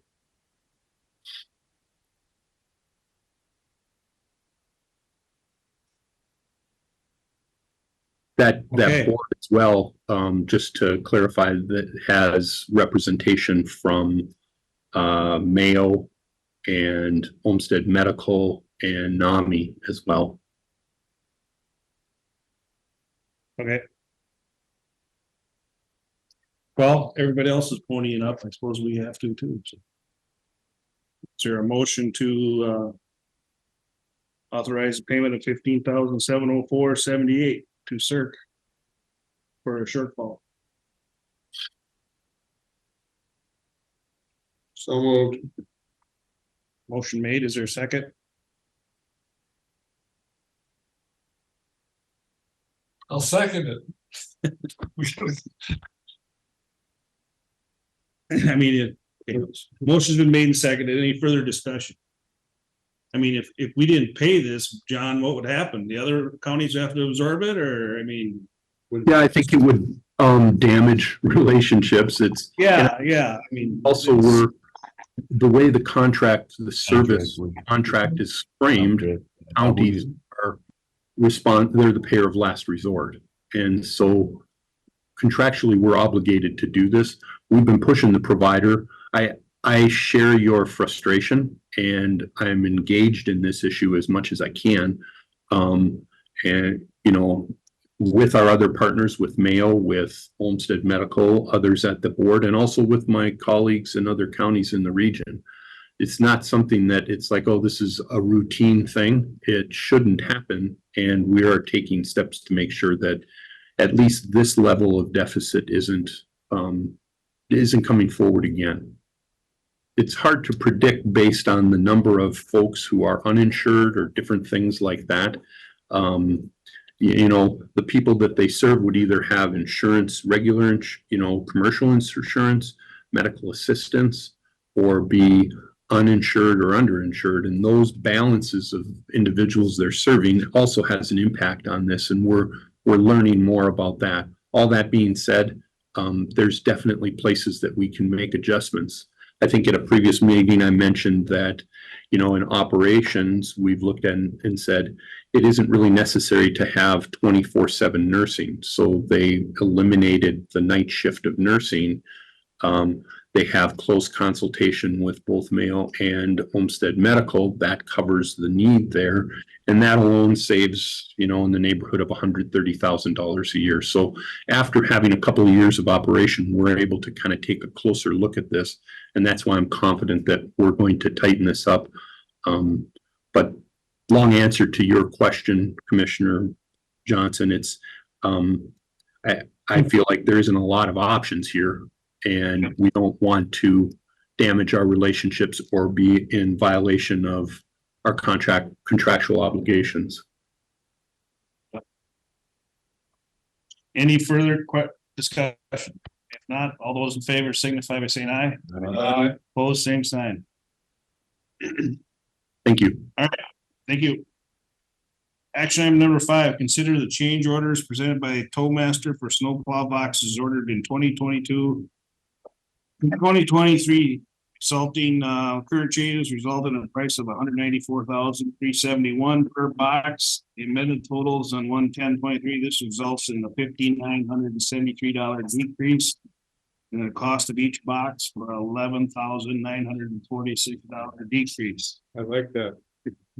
Done that very well. I was expecting you to come up here with a increase again, No, because so we still haven't got those vehicles. Well, yeah. yes, yeah, we don't have them yet, so yeah, we could come back again. Hopefully not. So this is a separate item from the other budget discussions that we'll have on the other equipment. So the spreadsheet that was sent over the last couple weeks and talked about, that does not include this decrease. So this is on top of the Just for the rest of the.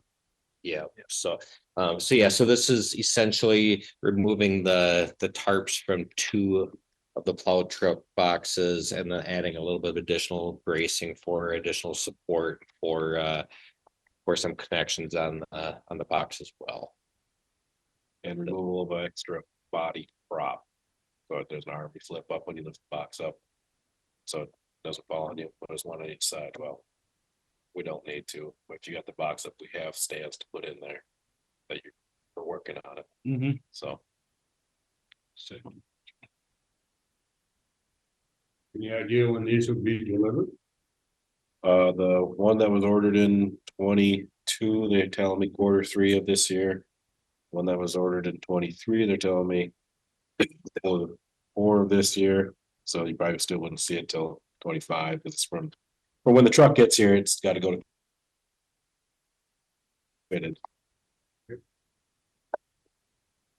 So this action item is just to is this really an action item? I mean, To change, just a change order, we have to accept change order of a decrease?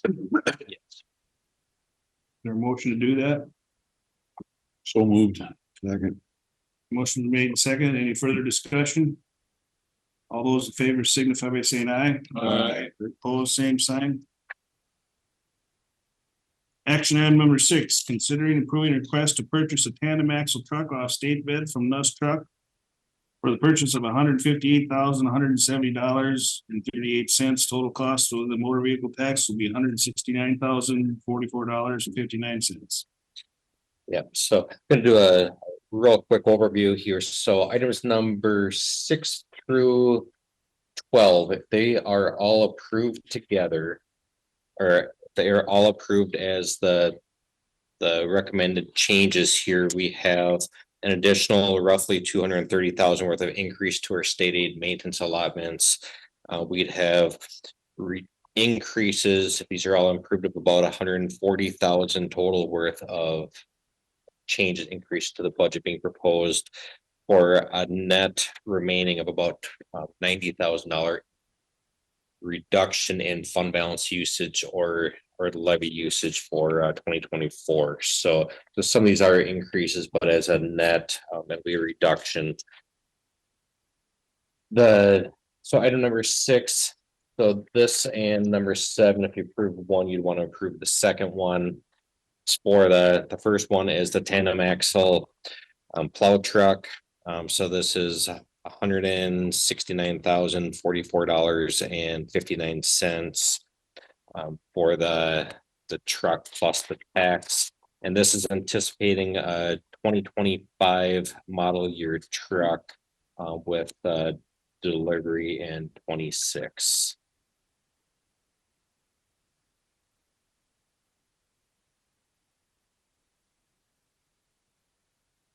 That's a Mack, I'm so. It's a Mack truck, so yeah, so it's the same manufacturer as all but one of our trucks. We still have the one Sterling, so all but one of our trucks. And historically, the county purchases one plow truck every year. Once in a great while, we'll skip 1 year and buy two the next, but basically it's one a year. So keeping up with our rotation. So if we approve number 6, we're gonna have to approve number 7. Yes. Yep. Two hundred and 10,000 for that box. That's more than Oh, a truck. yeah, so the 210,000, so that is the box, the belts for everything with the sander, the underbody plow, the front plow, the side wing, all the accessory lighting that goes on the truck. Think about, essentially that tandem axle truck from Ness is bare bones, nothing's on it other than the framework. Yeah. And the box is, yes, it is more than the truck. Can we get it for 194,371 like that other one? This is That's state the contract. 24 That's 25 price or whatever. yeah, prices keep going up. So in comparison to the action item 5 that we just did, going to action item 7, which coming up. There's a $16,000 increase. Yep, because it's a couple years later on delivery. So they anticipate their costs are gonna go up, so they're buffering that in. And you say this includes plows, under plow, everything.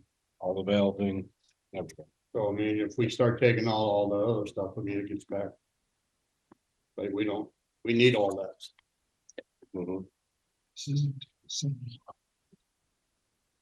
No, it's more, it's the underbody. It's a V bottom. Yeah. Yeah, been, yeah. Total They're package they're is- flat bottom, but it's got a belt in the middle. Well, it has a slight, Some slope to give it. yeah, it's a slight slope in the bottom. and It's Bunch not, on each side of the belt, otherwise the bottom is flat. Oh, it's a wide. Really Yeah, wide. it's flat. I haven't been Frank's, I guess, but it should be flat. You would know, Jordan. I should know. I drove them. Well, and is this budgeted? yes, So is there a motion to approve the request to purchase this truck? So moved. Is there a second? Second. Any further discussion? This is 6 and 7.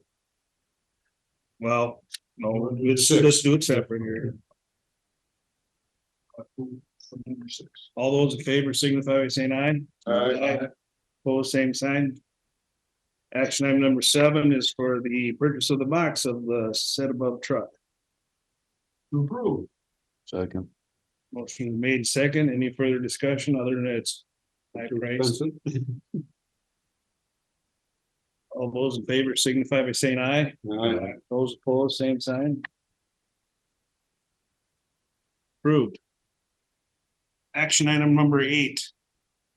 yeah. So this is to request approval to purchase a John Deere 644P front end loader for amount of $275,605.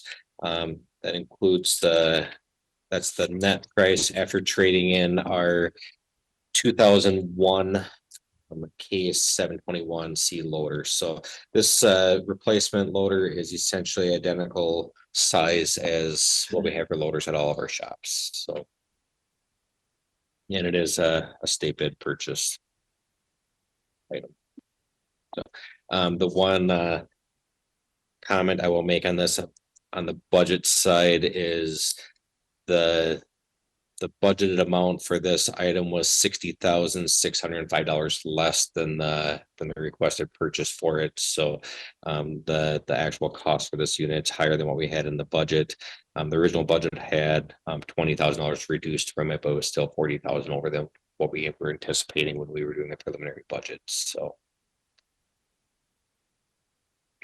just an expensive. So piece of this is equipment. included in this new, This is included in because those this was revisions. taken out of the budget, right? Nope, this has been in the This was budget the whole budgeted? time. Yep, it was just under budgeted within Oh, okay. the budget, but it is within that spreadsheet that shows the overall net impacts to the budget. Have you looked into the idea of selling a case loader straight out? Yeah, we've had some discussion on selling it straight out, what we'd get for it, or potentially get for it, and looking at Equipment Trader.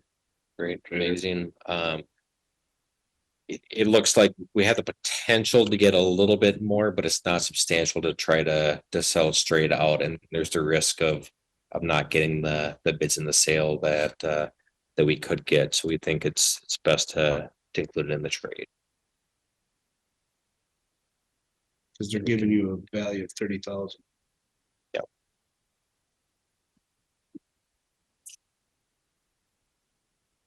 What does everybody think? Motion to approve request to purchase the 644 John Deere wheel loader. That 60,000 will come from, difference will come from where? Yep, so our overall state allotment for maintenance, so the gas tax and license tab fees, all that stuff, the increase that way ended up being $229,566.12 over what we budgeted. So the 60,000 comes out of that additional money coming in. That's guaranteed money, huh? Yeah, well, the only part that is not is if. So the money is definitely coming to the county, the full 229,000 is coming. If we don't spend enough money on doing roadway maintenance, some of that money might come to the county as part of our construction allotment versus maintenance. The $216,048.98 of regular maintenance coming to the roadways for essentially that's the rural roadways along with roadways within La Crescent. That is going to come here. We are for sure getting that amount this year. The only part in question would be within the municipalities in the rural areas. So Boca, Caledonia, Houston, Spring Grove, Heights, and if we don't spend enough money within those municipalities, that money could come to the county as part of our get moved over onto the construction side instead of the maintenance side. But it is looking like we will probably hit that. It'll probably come to the county. It's a direct offset to the county's levy. So it's just supplements the levy or fund balance usage. So we buy all this equipment. Do we have any money for maintenance rock? 'Cause we need rock on our roads. They're bad. We Go out here on 20, two cars go in a ditch out there. One broke a wheel off. The potholes are just tremendous. And it's not their fault because they don't have the rock. There's no rock to blame. yeah, so We need rock. yeah, and we do so budget wise. We put down generally $300,000 to $350,000 a year in rock on roadways. Some years it'll bump up to about 400,000. Half the time that gets put under road shoulders next to the the paved roads, and the other half it's on road surfacing. So on average, the road surfacing we put $175,000 on it per year. We have 60 miles of gravel roadways, so it doesn't necessarily get a ton of rock. We're putting on inches. Yep. So And just like everybody else's rock. like County 20, I think that roadway we had put on about 4 inches of rock on that roadway over the last couple of years. So that is one of the roadways that we did beef up additional rock because that was probably the worst or one of the worst roads as far as needing rock. So we did bump that up a little bit 2 years ago. Put rock on that. Definitely still some soft areas. The issue always with this time of year is that until that frost is out and that moisture is done wicking up, if you blade the roadway now, try to get rid of the washboarding and the potholes, it's gonna create a layer of mud on the surface. So best to let that frost come out the rest of the way, get that moisture out. Hopefully within a couple weeks, we can get out there and get the gravel roads bladed up. We At got this, number 5 all the way into Albany's terrible. That's That- all potholes. I know both of us have driven across that. There's definitely some potholes in some Well, it's a areas. rock. And I think we gotta start rocking some of these roads every year. We can't just let some of our roads have any rock. We gotta get into a rotation. So many roads gets rocked this year, so many get next year, so many get the next year after. We're really way behind. You know, we're never gonna catch up at this rate. we pretty much put rock on every roadway every other year.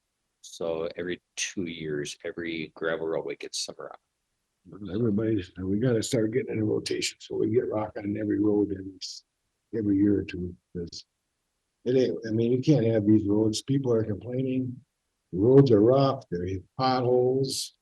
Over out here on 20, he's stopped me at Quick Trip and said he had to call a wrecker for 2 cars that went off there on 20 in that turn, they were so bad. And one broke a wheel off. He says, I'm not calling no more records. You're gonna call the county. He said, you guys come out and pull them out. Just think of it. And I don't know, in the past, when I was on the township, we went out and bladed the potholes out, didn't touch the road, just did the pothole. And then we come back when the weather was right and did the roads. Right now, you can't leave these potholes out there like this till we get it rain. Could you go out and do some of those patches? So we have talked a little bit about what we can do and should do in the condition of them and, you know, the overall condition, the amount of it. Basically, right now, we would maybe add rock to those pothole areas Mhm. and run the blade over.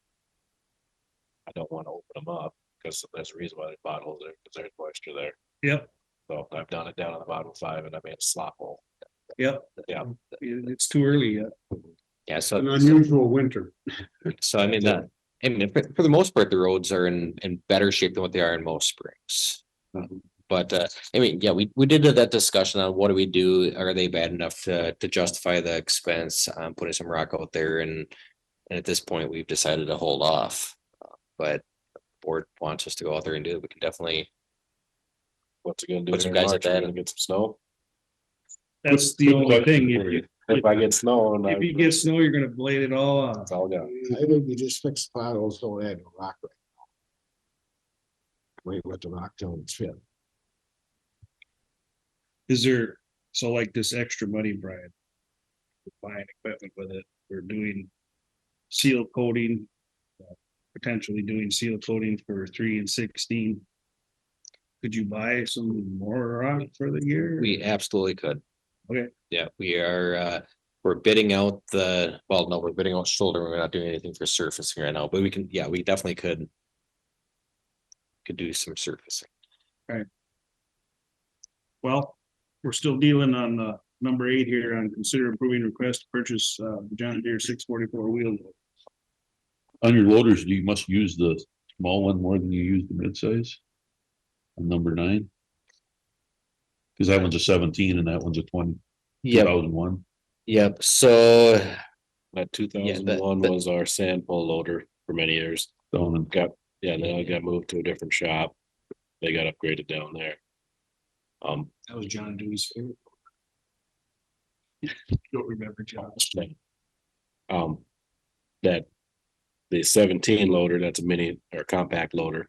That gets used like the guys are out doing trees right now. That's running up and down the road grabbing trees. That must get used quite a bit. And then, yeah, in the spring here, it does all the brooming on the roads. For shouldering. We're getting a better trade in on that deal than 9.2s. Right. Yes, Newer and- units. Yep, and there's some benefits of swapping that one out in 9. You know, it'll be a 7-year-old unit and stuff, but the new ones, they've upsized the brakes and there's better safety features on that one. It was great. Back to 8. I move to approve the purchase of the John Deere 644 people. Motion's been made. Is there a second? Second. Motion's been seconded. Any further discussion? If not, all those in favor signify by saying aye. Alright, Opposed, same sign. Number 9, consider a request for smaller loader. So. Okay. Yep, so this is recommend replacing our 2017 case 321 F loader with a new case 321 F loader. So essentially we're recommending replacing it with a identical unit.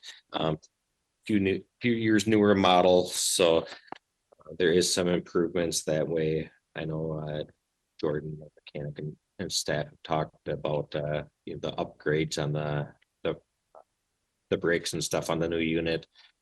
Has a net cost for the purchase minus the trade of $55,521.00.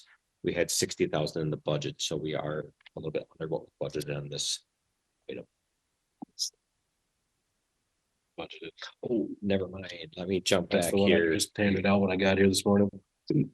Oh, yeah, Yes, forgot about that. That number changed. so that's So, not the right number. so I will give you a different number. 54,750. Yeah, so this number changed. Jordan called me up on this number change at 3:30 yesterday. And got the updated sheet here this morning. So this is a change in the package. So the net difference after trade is $54,750. So it's a little bit less cost. The two things that changed on this is different tires on it, which ultimately widens the wheelbase by 5 inches. And the forks that were in the original quote has been taken off. So this trade-in figure for a 221, that's a smaller model. Smaller model. You don't want that. No, it's not gonna do what we want. Okay.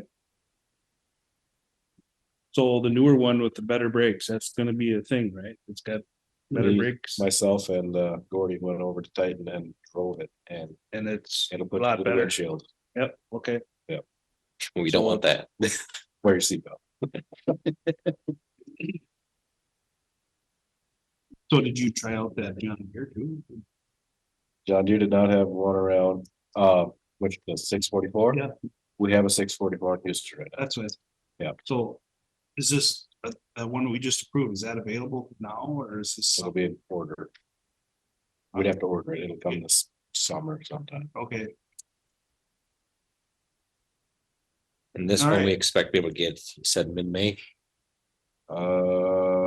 Actually, he said this morning in April. That's what he thought. For 321.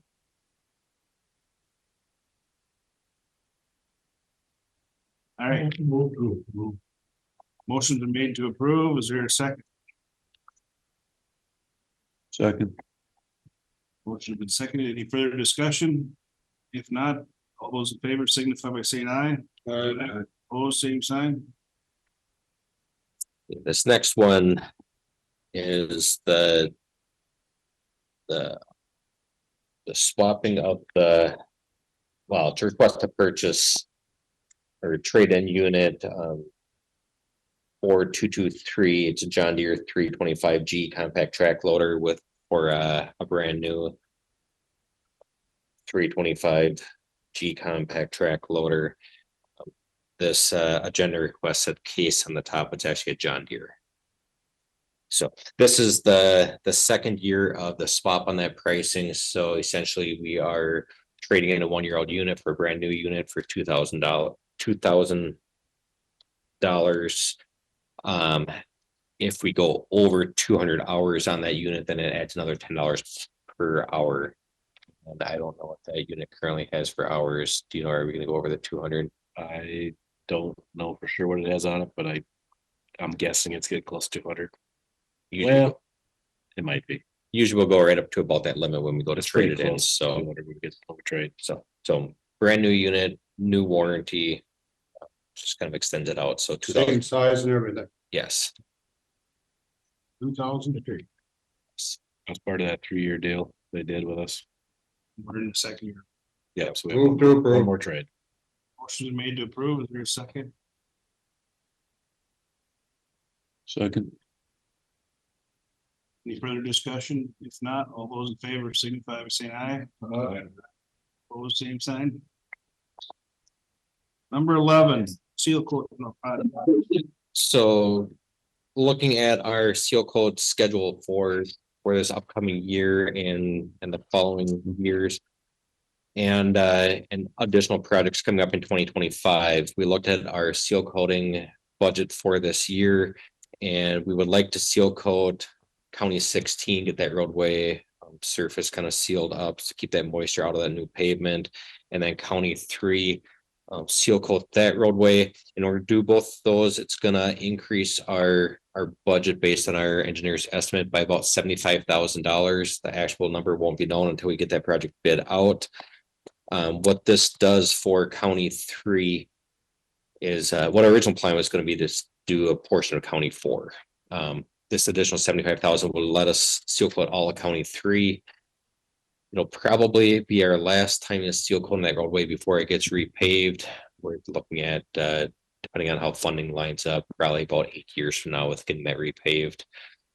In 2025, we have some federal funding to do some ground in fog lines on County 3. So they actually recess the white fog lines so that way vehicle tires aren't running on that fog line so much. You're not scraping off during the winter snow removal, and that line's gonna stick around much better. So usually we scrape that roadway, fog line, center line every year on County 3 with the traffic volumes. So this should be able to hopefully not need to stripe it until it gets repaved. We might be able to get 7 years out of it. So state says that ground and stuff lasts 7 years. Based on our experience on some other roadways, it basically does last roughly 7 years. So it'll reduce our future striping costs on that roadway. And the other things, because it's good for 2025, they do not do that ground in fog lines the same year that they seal coat a roadway. The oils, the tar from the seal coat is too soft, it gums up the machine. So if we want to seal coat County 3, the year to do it is this year. Otherwise, we would want to wait. We probably won't do it again until it gets repaved.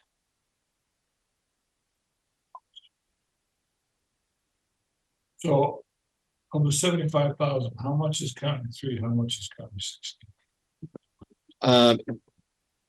I don't have the exact split. If we took County 16 out, it would save us a little over that 75,000. So I mean, it's County 16 is probably roughly 100,000. When was the last time that was seal coated? 16. 16 was repaved, so this hasn't been seal coated since it's been repaved. This would but be it was- that the initial protective coat that we talked about last year. Correct. If we seal it within a certain period of time, it Yeah, adds to longevity. I'm confused a little bit. okay. We're adding $75,000 to the seal coat. So we can do 3 and 16. Yes. But we're already gonna do 3. and this is just- No, we were gonna do 16 and a portion of 4. So we took 4 out and moved it over to 3 just by looking how that striping is gonna line up in the overall conditions. So We don't know how much 16. I guess what I'm getting at is if we don't do 16 this year, how much would that add to potentially put into the rock budget to put more rock? yep, so if we didn't do 16, it would save roughly 100,000 in the budget. So We like to get them chip sealed next year after it's paid. But we still have 88,000 on the unallocated allotment balance, right? After all, we approve all this correct. for rock. Couldn't we? We could. County 16 is a chip seal. Instead of a fog seal. Well, it'll be a seal coat with the fog. I agree, it's just. Nope, it'll be aggregate plus the fog on top of the aggregate, so. Put on oil, the rock, and then you put down that 0.07 gallons per square yard, just a light spray of oil. prolongs the life. What that fog seal does is it helps get the chips with that a little bit more embedment. It also blackens up that surface, so you have that, it's a little bit darker. It looks more like a newer pavement, rather than having that limestone color, tan chips on the surface. So it's more of the embedment in that extra oil that's the benefit that I care about the most, not the color of the roadway. Colors.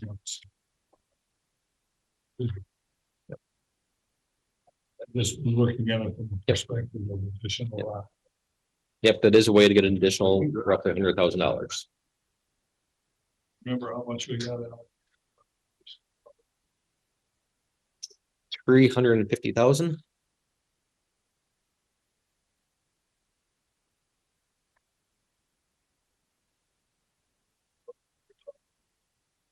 Didn't. I mean, eventually that 16 is gonna come back and give us anyways. Yep, but this rock's going on the shoulders of the roadways. So if we added, figured $90,000 worth of rock would probably get us, if we want to do an eighth of our roadways, we'd get 2 inches on that eighth of the roadways as far as thickness and mileage. We're probably looking at adding 8 miles at 2 inches thick. So when is 16 gonna get redone? 16 is done. 16 was repaved last summer. Okay, so this is something that should be done, Yeah, so because we just repaved it. Yep, so there's conflicting thoughts on this, and I know that Mr. Burns and myself had this discussion, so. So there. So when you I put- always was under the impression that that's something Yeah, that we so- should do to prolong the life of it. Yeah, so when you put down new asphalt or bituminous pavement, you have generally it's going down at 92 to 94% density, which means you have 6 to 8% air voids within that mix. That air voids, that gives space for moisture to get into the pavement, work its way back out, in and out, along with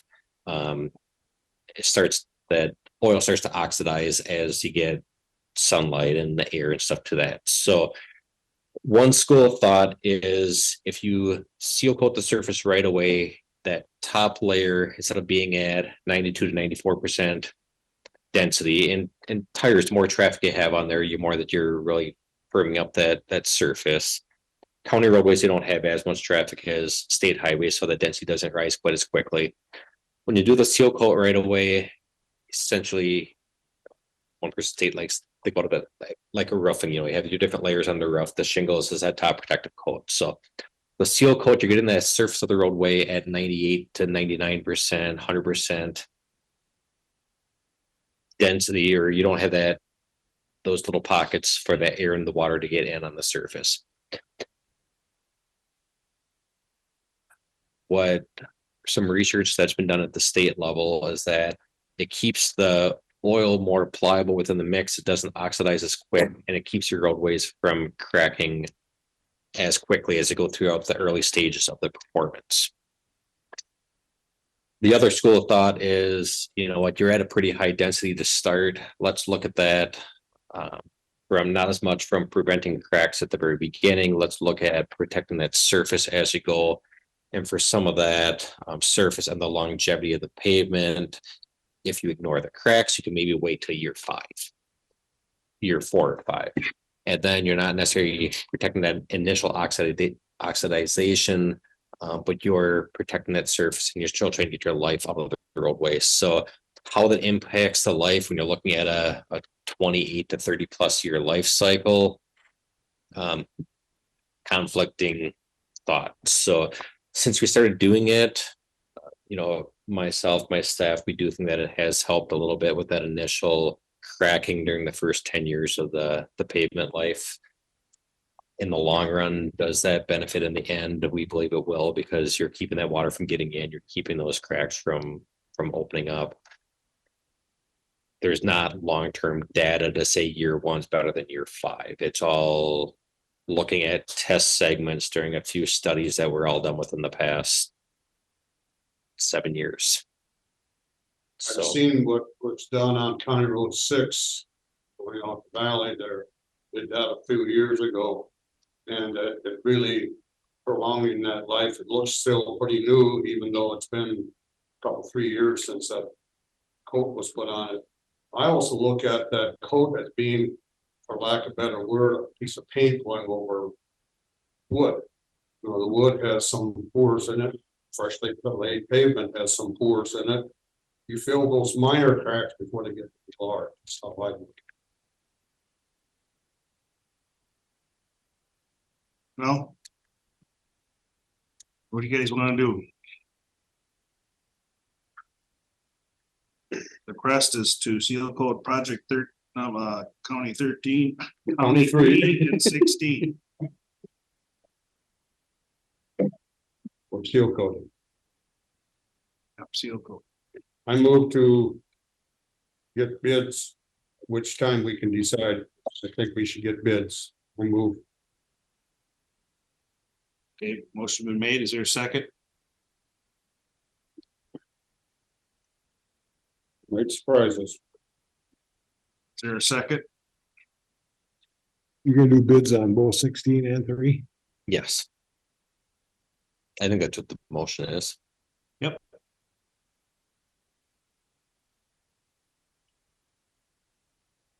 Is there a second? In support of the highway department, I'll second them. Is there any further discussion? If not, all those in favor signify by saying aye. All right. Opposed, same sign. Action item number 12, consider approving a request for a new forestry habitat for the Bobcat excavator. Yes. So, yep. So this is an item that we had in the original budget proposal submitted to the board back in July or August. It did get cut out. And we would like to get this added back in with this additional money coming from the state. So the quote for this forestry head is $23,660. And this is a disc mulcher forestry head pipe. So it's a 36-inch head. We have not had a forestry head at the highway department in the past, so this is a new item. We've talked about it several times over the last several years. We haven't just been able to get into our budget, but we do think it'd be beneficial. And the excavator's been plumbed for this head already, That number includes plumbing it. so it hasn't been plumbed. Correct. I thought it was already plumbed, It's plumbed for, an attachment, different attachment, like the ditching bucket, plumbed for that, but this is including the plumbing for that. yes. Yeah, it has $1,720 in there for the plumbing and the tuning of the excavator for this. So the excavator's mostly set up, but it's just a little bit of additional setup. So is this thing a disc blade or is it gonna grab the tree and then slices it off? Or It is is where it's a branch? Big disc, Big spinning disc. disc, teeth top, teeth bottom, teeth on the edge. So Yeah, you a get, bunch of teeth on that. so you can reach up, get stuff. branches, get up on a steep bank, get some stuff, Yeah, chew it right down if you need to, so it'd be safe. or you can come into it and cut it off. Would this save you money in the future for instead of hiring out contractors to do this type of work, you could do some of this yourself? I do think so, yes. Alright. That also includes a windshield. Well, like, not bulletproof glass, but for the Safety windshield, glass. safety glass for the really? excavator, yes. I mean, is there like a clamp on this, thing that clamps the tree so it doesn't come back over you or fall?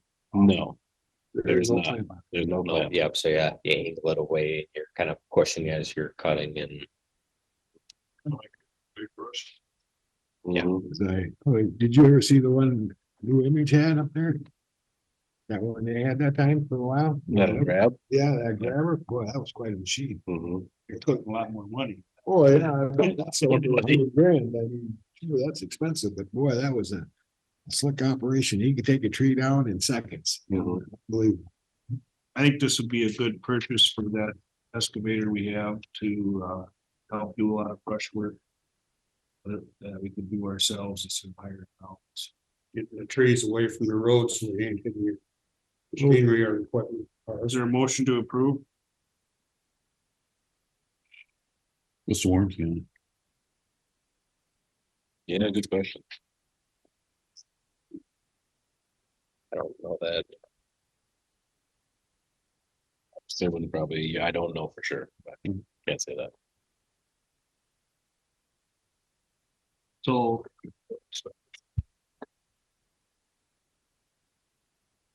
This is coming out of Rochester. So this is. It's Stewart really, yes. This isn't, is this a Bobcat attachment, a Bobcat brand, or it's a different brand? It's Diamond Mowers brand. Diamond, okay, Diamond, they're good, that's heavy duty stuff. And that's the same brand we have on that last tractor mower setup we purchased. I'll make a motion to. For the request to purchase the forestry head. Motion's been made, is there a second? Second. Any further discussion? All those in favor signify by saying aye. Aye. Opposed, same sign. Number 13, Yeah. consider options. Yep, so this is the John Deere 333 G track loader that the last 3 years we were able to trade in the old unit for a brand new unit 1 year later for $5,000. This year to do that trade, it would be $15,000, so that does not appear to be a cost-effective solution for the county at this point.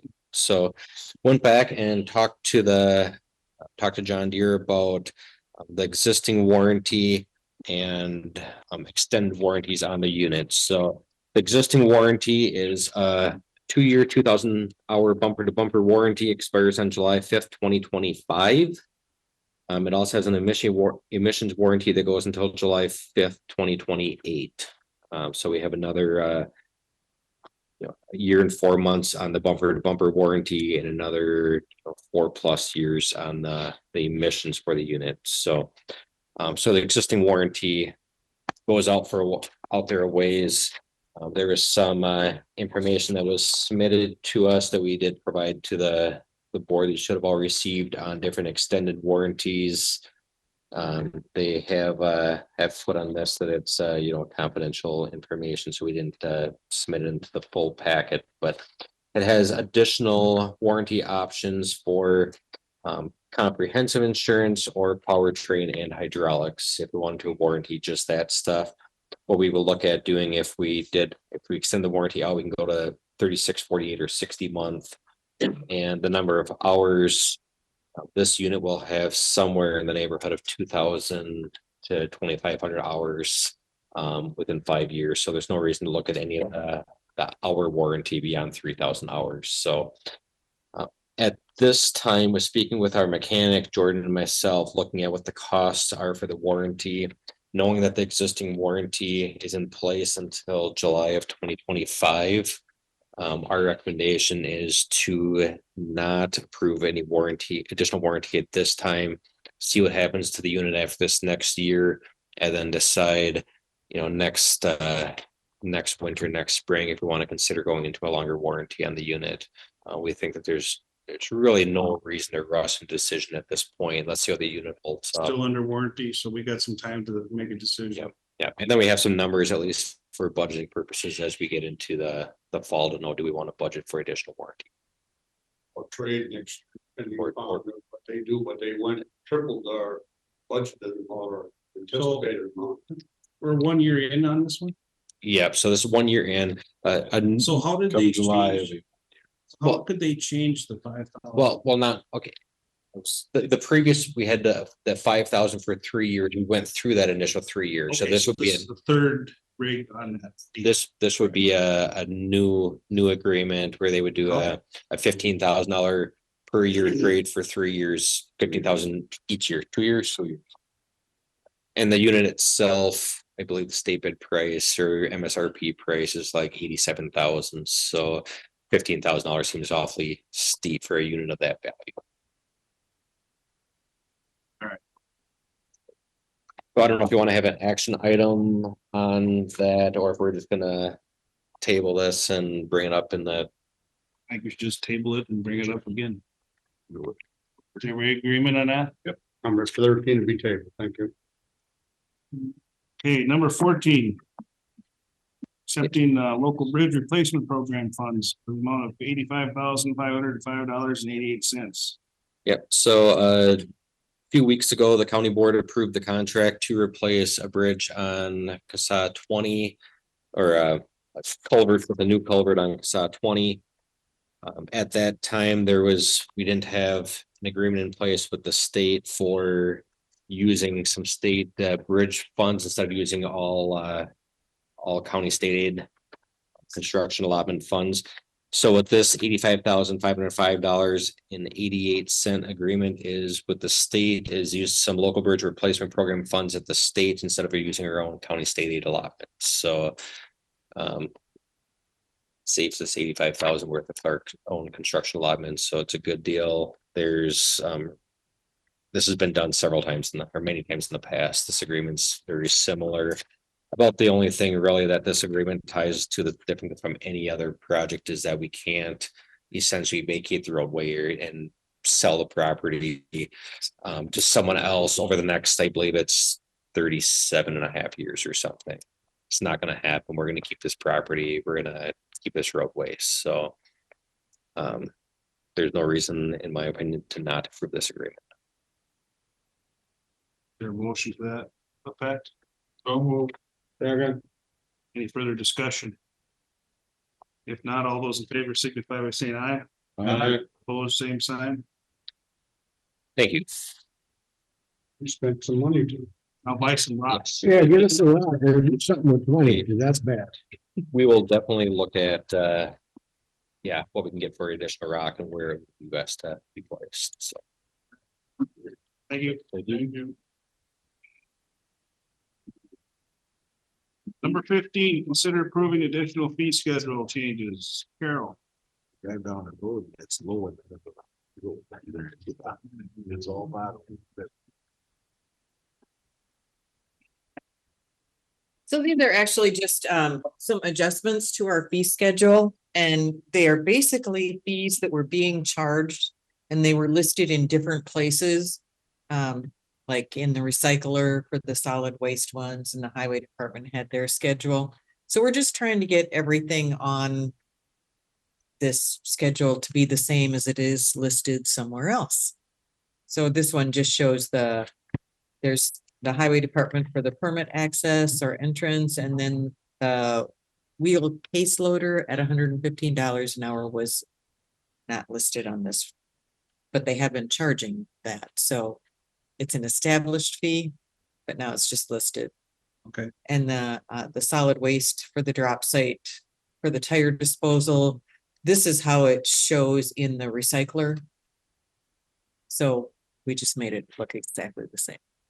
So it's not really any new fee, or well, no, it's not any new fees because you have to have a public hearing for new fees. This is just getting everything in one place. All right. No additions. Right. Clarifying more or less. Mm-hmm.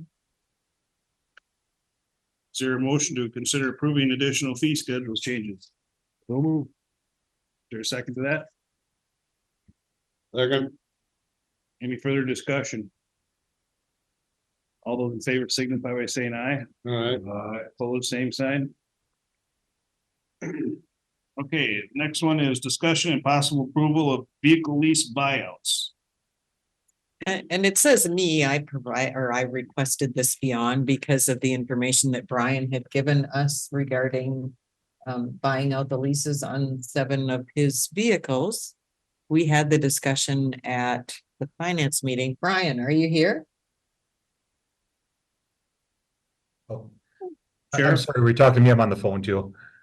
Oh, okay, yes, they're about to discuss your vehicle lease buyouts. I gave them a copy of the sheet.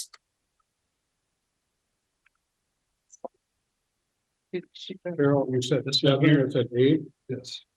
Sorry about that. I didn't get on the phone there. Or 8, yeah, Okay, 8 thank you. vehicles. All right. Okay, you're good? Yes. I'll let you go through the details. I just need approval to, if this is approved, to add that to the claims to be paid today because it's for, For February only. The month, the prices are. So the sheet I believe you have, shows that 8 vehicles highlighted in yellow that I want to buy out this month. And according to Enterprise, that's the buyout amounts for each of the vehicles. And the bottom left area, I have my budget area, what I paid for January for Enterprise, February, and then the total 8 cars payout is 107,000. Then the rest of the vehicles, the payments through March through December will be the 38,000. So taking all those totals, you'd look at 167, 242 and 89 cents, which is a lot more than my vehicle lease budget. However, in the middle there, I'd like to move the money around in the budget, and I wouldn't be buying any vehicles this year. I'd just be paying these off and buy them outright, I guess, from Enterprise.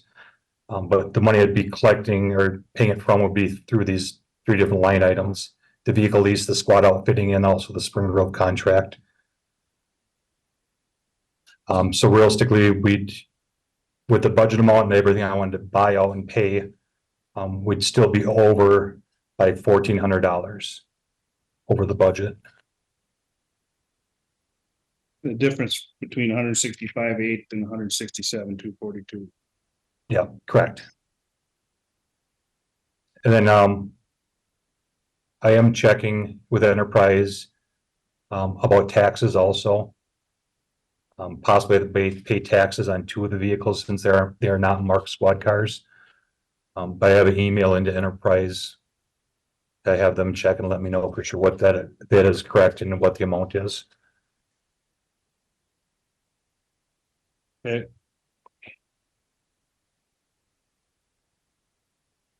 If I'm reading this right, the budget has 165,800 in it. To do this, it's 167,242, so you're actually $1,442 under budget. over Over budget. Over budget 167 is the, is what we're paying out. But it takes care of the future payments that won't be necessary once they're paid off, so. Correct. Saving long run. Correct. If you look Go ahead.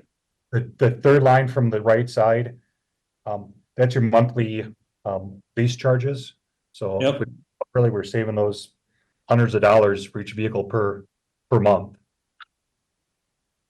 So it is an extreme benefit for us to get these things paid off as soon as we can. Well, you look at the buyout price on the age of the vehicle here, it's not a bad deal, is it, Brian? No, No. it's not at all. I mean, this It's a pretty good deal. is basically what we owe on the vehicle. That's all it is. They're not making any extra money. Yep.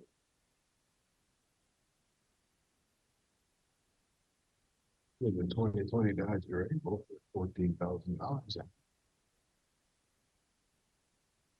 Well, I don't have a problem with it. What do you guys think? Well, we've been talking about getting on leasing and which is pretty much break even, do it on these vehicles. But one thing I did mention earlier to the finance that it will put me in a little bit of hardship for next year then for squad cars since I didn't buy any this year at all. So eventually I need to play a little bit of catch up too. But we need to get these cars paid off and off the books though too.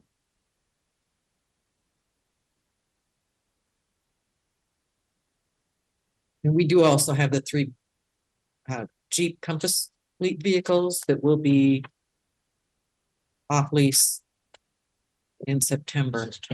Well, September and one of them is October. But we'll be having them come and get them. Yeah, they're not, Or we're not gonna, Or we're going to take them. I have to get the details on how it actually works for that. But I don't believe they're vehicles that we want to keep. The only difference would be if we buy them and sell them ourselves. Can we come out ahead or? I don't. I question that on the. Well, yeah. There you go. I question the Jeeps. We were fortunate. I question the Jeeps. But with the information provided, I of course had the opportunity to see this before at finance, and I see it now again. I move to approve the buyout of these 8 vehicles by the sheriff's department. Is there a second to that motion? Second. Any further discussion? All those in favor signify by saying aye. Aye. Opposed, same sign. Thank you, Carol. Thank you, Brian. You're welcome. Can I mention one more thing, commissioners, quick, about the no wake zone? I know it's kind of a dead deal right now. Yep. I mentioned about it quick. I was on the phone with Block from the DNR just now. Talking to him quickly. He said if it does come up again in the future, you possibly might need to be submitting the application all over again to the DNR.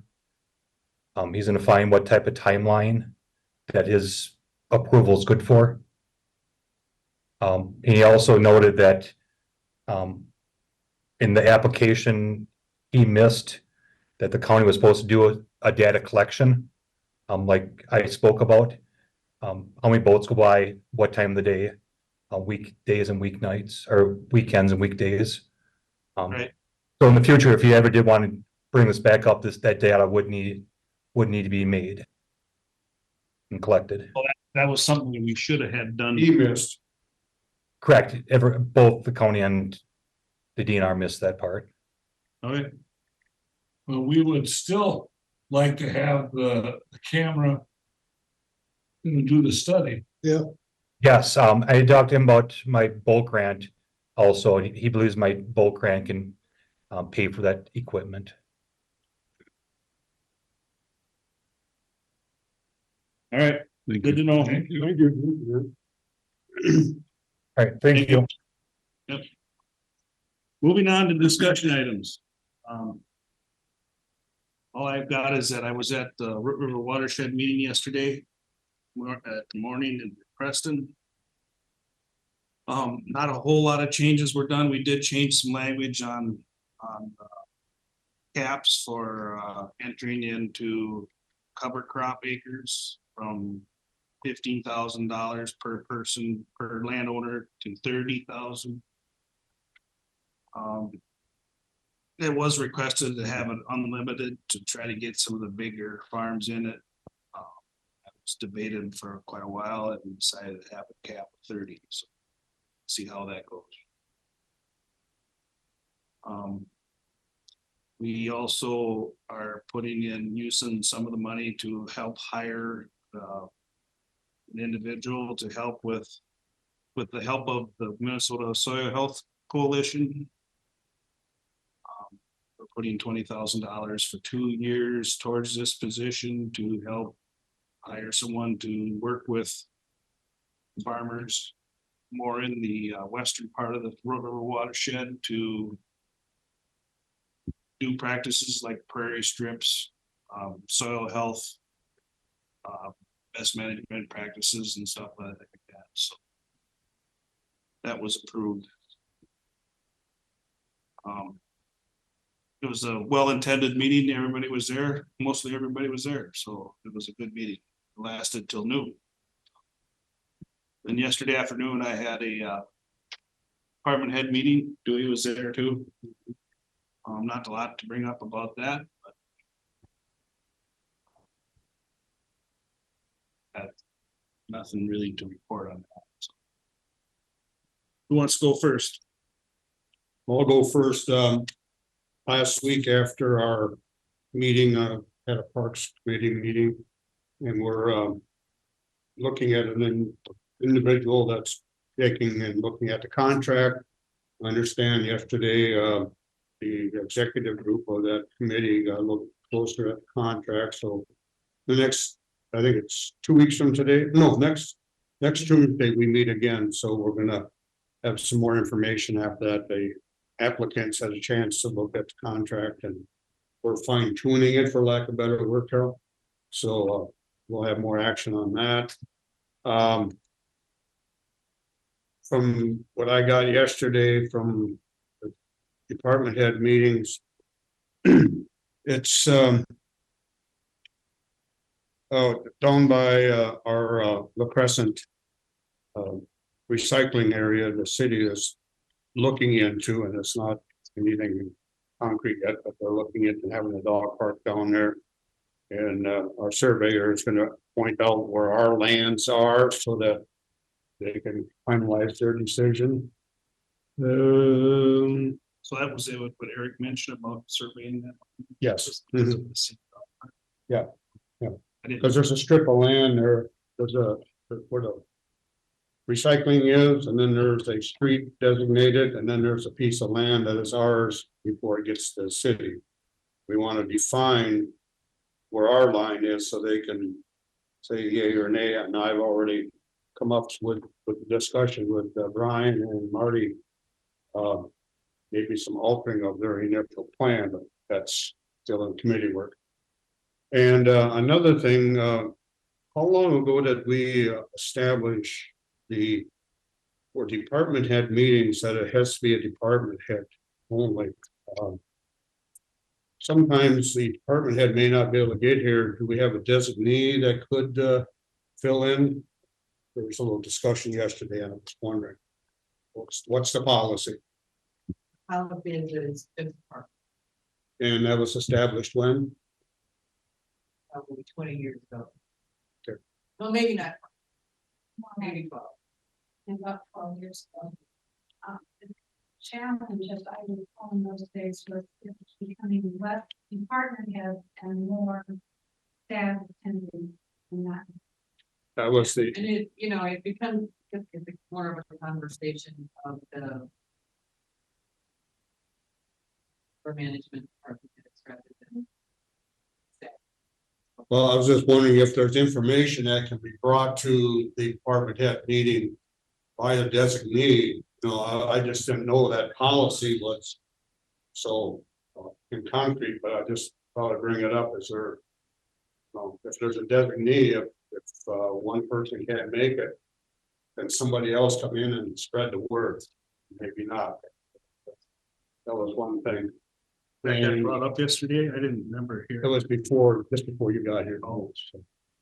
And then last night I met with the city. I went to their meeting, and they're developing their one horse track thing. Horse track Meadows has already got 2 houses going, and it just sold it last week, and it's 2 houses going up. So they're happy. So that's about it. I got a meeting coming up in next week with workforce.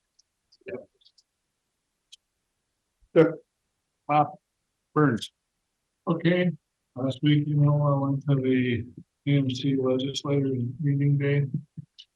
The biggest thing of note, Minnesota's projecting a deficit the next plan, so.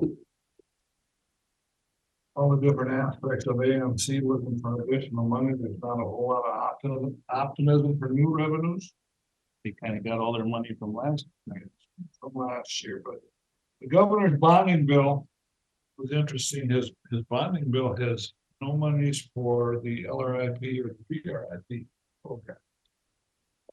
Bonding bill.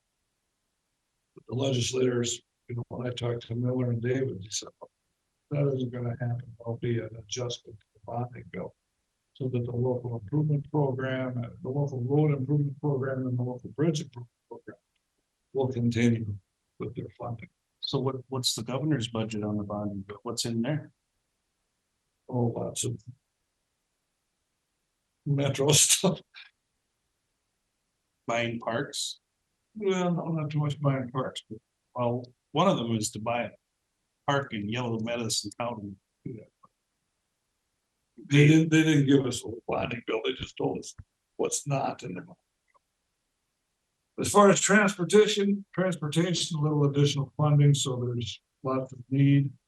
They talked a lot about the wetland conversion when you're doing a project and you have to provide 2 acres of wetland for 1 acre that you're taking out of wetland. The question is, why do we have to do 2 to 1? Why can't it be 1 to 1?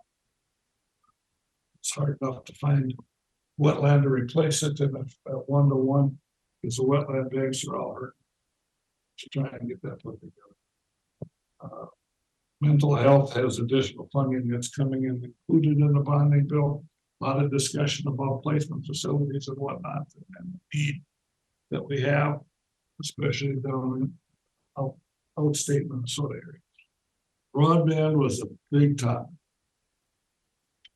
To have the continuation of broadband, all the federal funding that's coming, probably not until 26.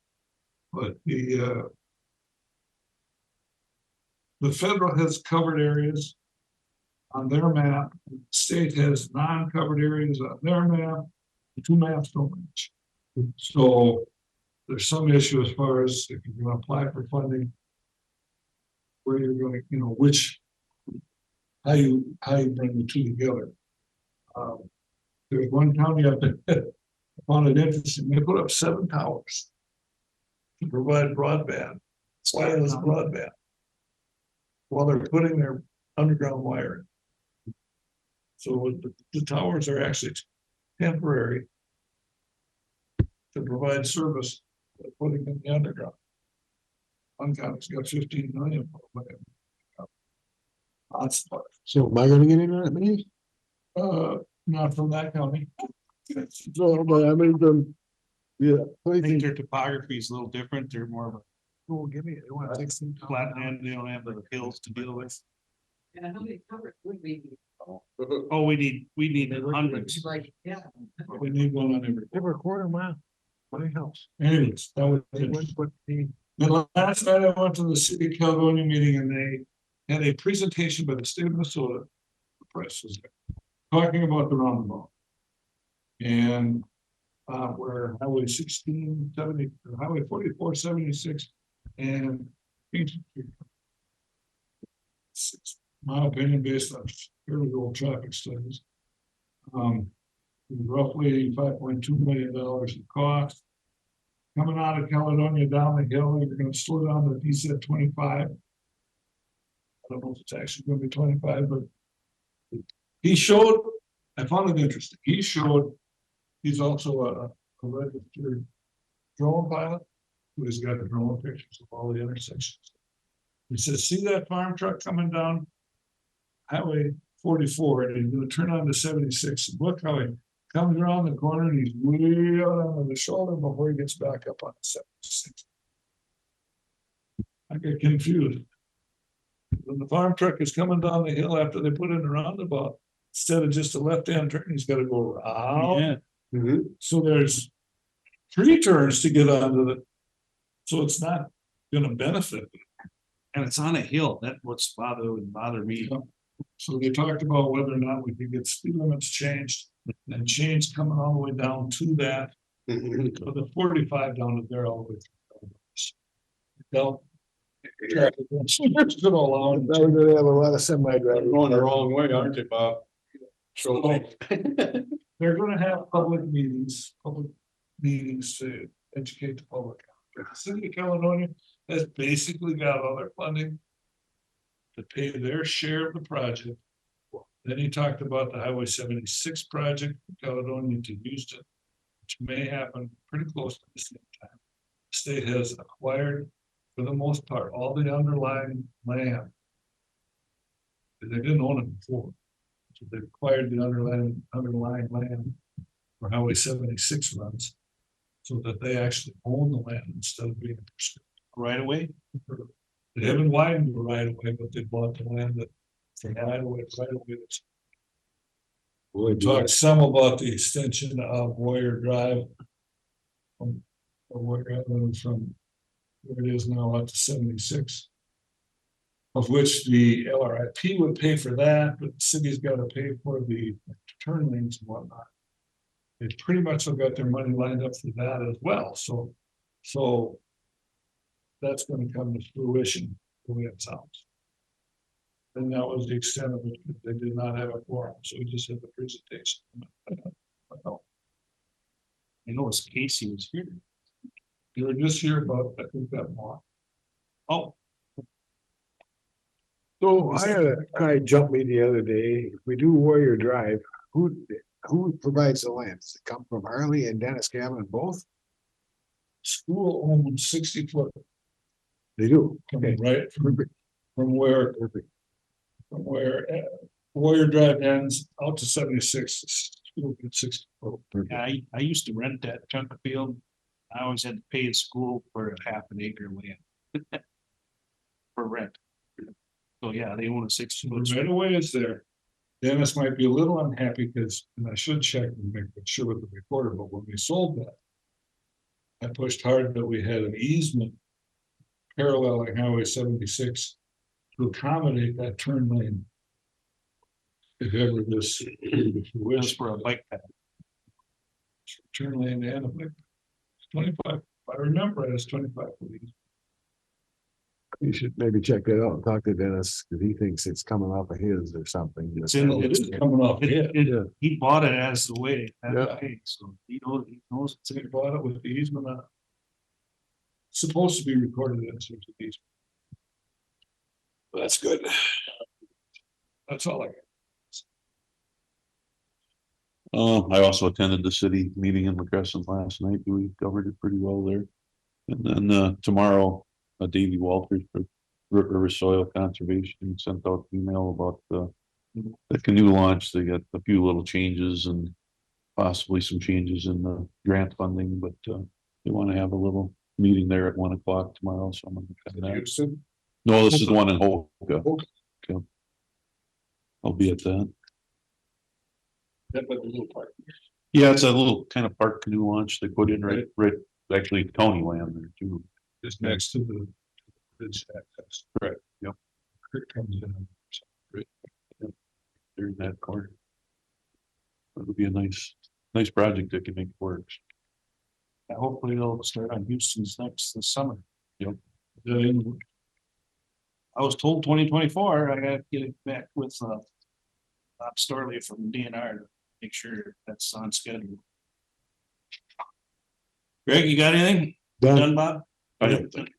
We all covered mine. Wildcat. Okay. Well, we got it through it all, so it's not, is there any other closing public comment?